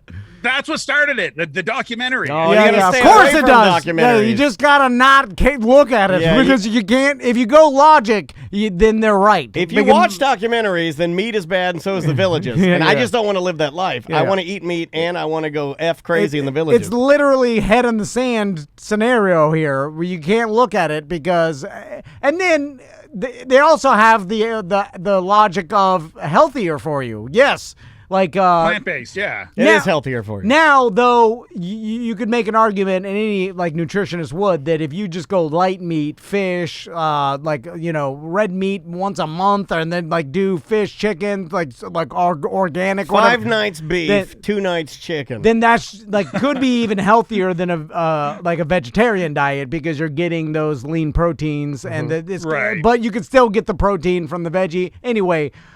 How to deal with it? So, is she cool with cooking you meat? Negative. Well, that's a problem because my wife, because my wife will. She'll cook for you sometimes. She'll cook meat for me and then add it to her vegetarian Which dinner. is really the easiest. If you can get that, that's the way to do it. Now, she's not cooking some like T-bone steak or like. She's also not cooking a tripe or something. She's cooking a basic chicken breast. She's willing to put a chicken breast in a pan. Don't stare a gift horse in the mouth. You got to take what you get. Or some hamburger. She's willing to brown some hamburger. Andrea doesn't even like breaking up ground beef. Yeah, well, she won't do it with her hands. She'll do it with the spatula and stuff like that. Yeah, So that's a problem, Josh. I feel bad for your wife is like now anti-meat and not even willing to cook it for you. What about the I've boys? been doing a lot of portobello mushrooms. Hold on. You got potatoes, get the boys to cook the meat. How? Little cheese. He's not gonna put up with that. Yeah, he's gonna put his cheese down. He's gonna be like, he's mad. Oh, is he? Can we interview Little Cheese? Oh, I bet he's the real interview here. And then, I bet he's livid. Yeah, because you're no more hot dogs. So your wife's not even cooking meat for them either. No. So the only meat consumption is when I've been home. So it's been challenged. Like you can make some good stuff, like vegetarian stuff, but how many portobello mushrooms and cauliflower and carrots can I grill? I feel like in a matter of 2 weeks, I've reached the end of it's barbecues. Like the weather's perfect here right now. This is the time of year where we can make fun of your weather. And all the boys are miserable too. And Mama put her foot down. Yep, there will be a chance she'll be back because sometimes it's a phase, and because she watched that documentary or something like that, she's like, I'm never. And then conspiracy, And then one day she'll be stressed out. The kids will be screaming, and she'll be like, I'm going to McDonald's or whatever the Canadian McDonald's is. I don't even know. You probably Tim have Hortons. It's called McDonald's. McDonald's. I'm going to Canadian McDonald's. I'm getting out. We don't call it Canadian McDonald's. And I'm gonna get McDouble, eh? And then she eats a Big Mac, and then she's like, "It's so good." And then she's back at it. Dripping down her chin. Yeah, so most likely she'll be back. Yeah, that's the thing. When I've gone like 2 or 3 days without meat, it's okay. I can, do alternatives. But man, when it comes to that steak day or time for burger, I'm like, woohoo! It's back on. Yeah, burger to me is the one, or hot dog. Like I'm trash, and we're a hot dog family. Oh yeah. The Dennises are trash people, and we love chili dogs, and it's even my wife I've converted to loving hot dogs. Like Andrea loves hot dogs now, which really is true love. If you find a woman that loves hot dogs with you, it's true love. Yeah. And and then I tell my wife will tell me like twice or once a month. These it's horrible conditions, blah blah blah, and I'm just like, a lot of things are horrible.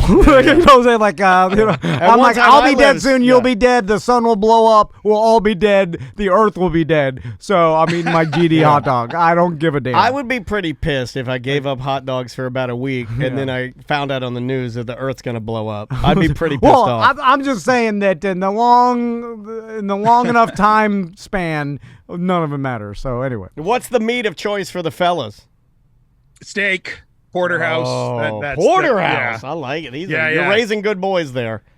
Yeah. Good Canadian thick-neck steak-eating boys. I've talked to some people that eat steak a lot. Yeah, a lot. Like I'm like, oh my god. Like no, Sam's a steak gal. Like I think Sam, like if she has her druthers, if she's gonna eat, it's beef. I think my wife is a beef person. If she's gonna eat meat, it's beef. I knew a guy that he found out his wife was pregnant, and to reward himself, he would have a steak lunch with a bottle of wine like every. Oh my god, 11:30. I like that. And he was just running with steak. I'm like, you ate steak for 45 days in a row. I'm like, oh my god. Yeah. And I have a relative who eats steak, at least like a grilled or a pan seared good. steak. I have a relative. so good. I won't say his name because they've recently been telling me how much they listen. I got to back off on some of the stories or at least a little while. But he eats steak 3 to 4 times a week, like a grilled steak, like a big one. Yeah, 3 to 4 times a week. Some people got the genetics that can do that, but he doesn't. Most can't. Most is like you are going to die. It's luck. It's very at this point. It's just luck. Right? It's like your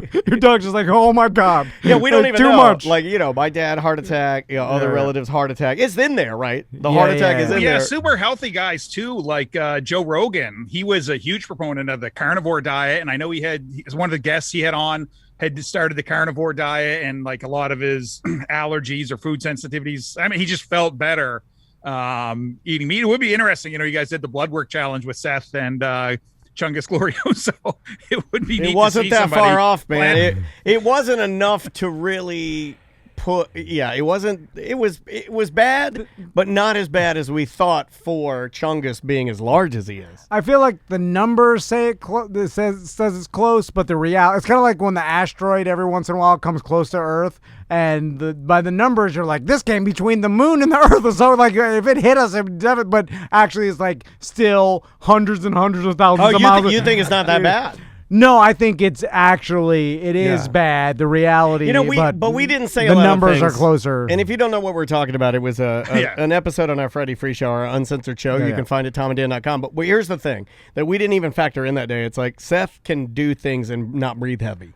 You know what I mean? There are little things. Like, you think about the huffing and puffing. Yeah, I mean, this Chungus Glorioso is an able-bodied 400-pound man. He's moving around and moving and grooving. Yeah. But it's not without it's like it's going to look hard. Yeah, and the damage is like I feel like isn't being he a done. mechanic or a auto technician? He's a detailer. Yeah, a boat detailer. He's a professional detailer. He does a damn fine job. It's hard work.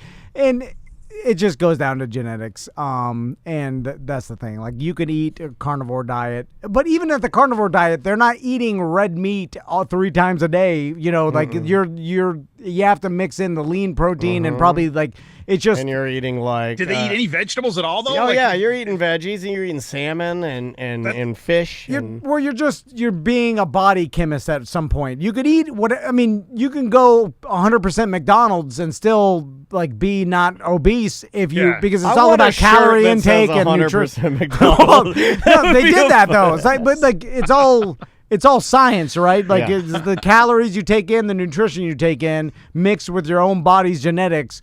You could probably figure out a way to eat anything as long as you're getting some sort of calorie and nutrition, ratio. Anyway.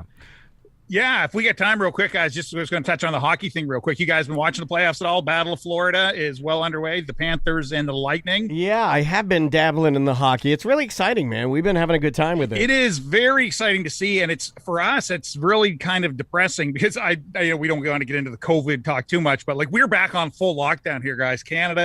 We are shut down again.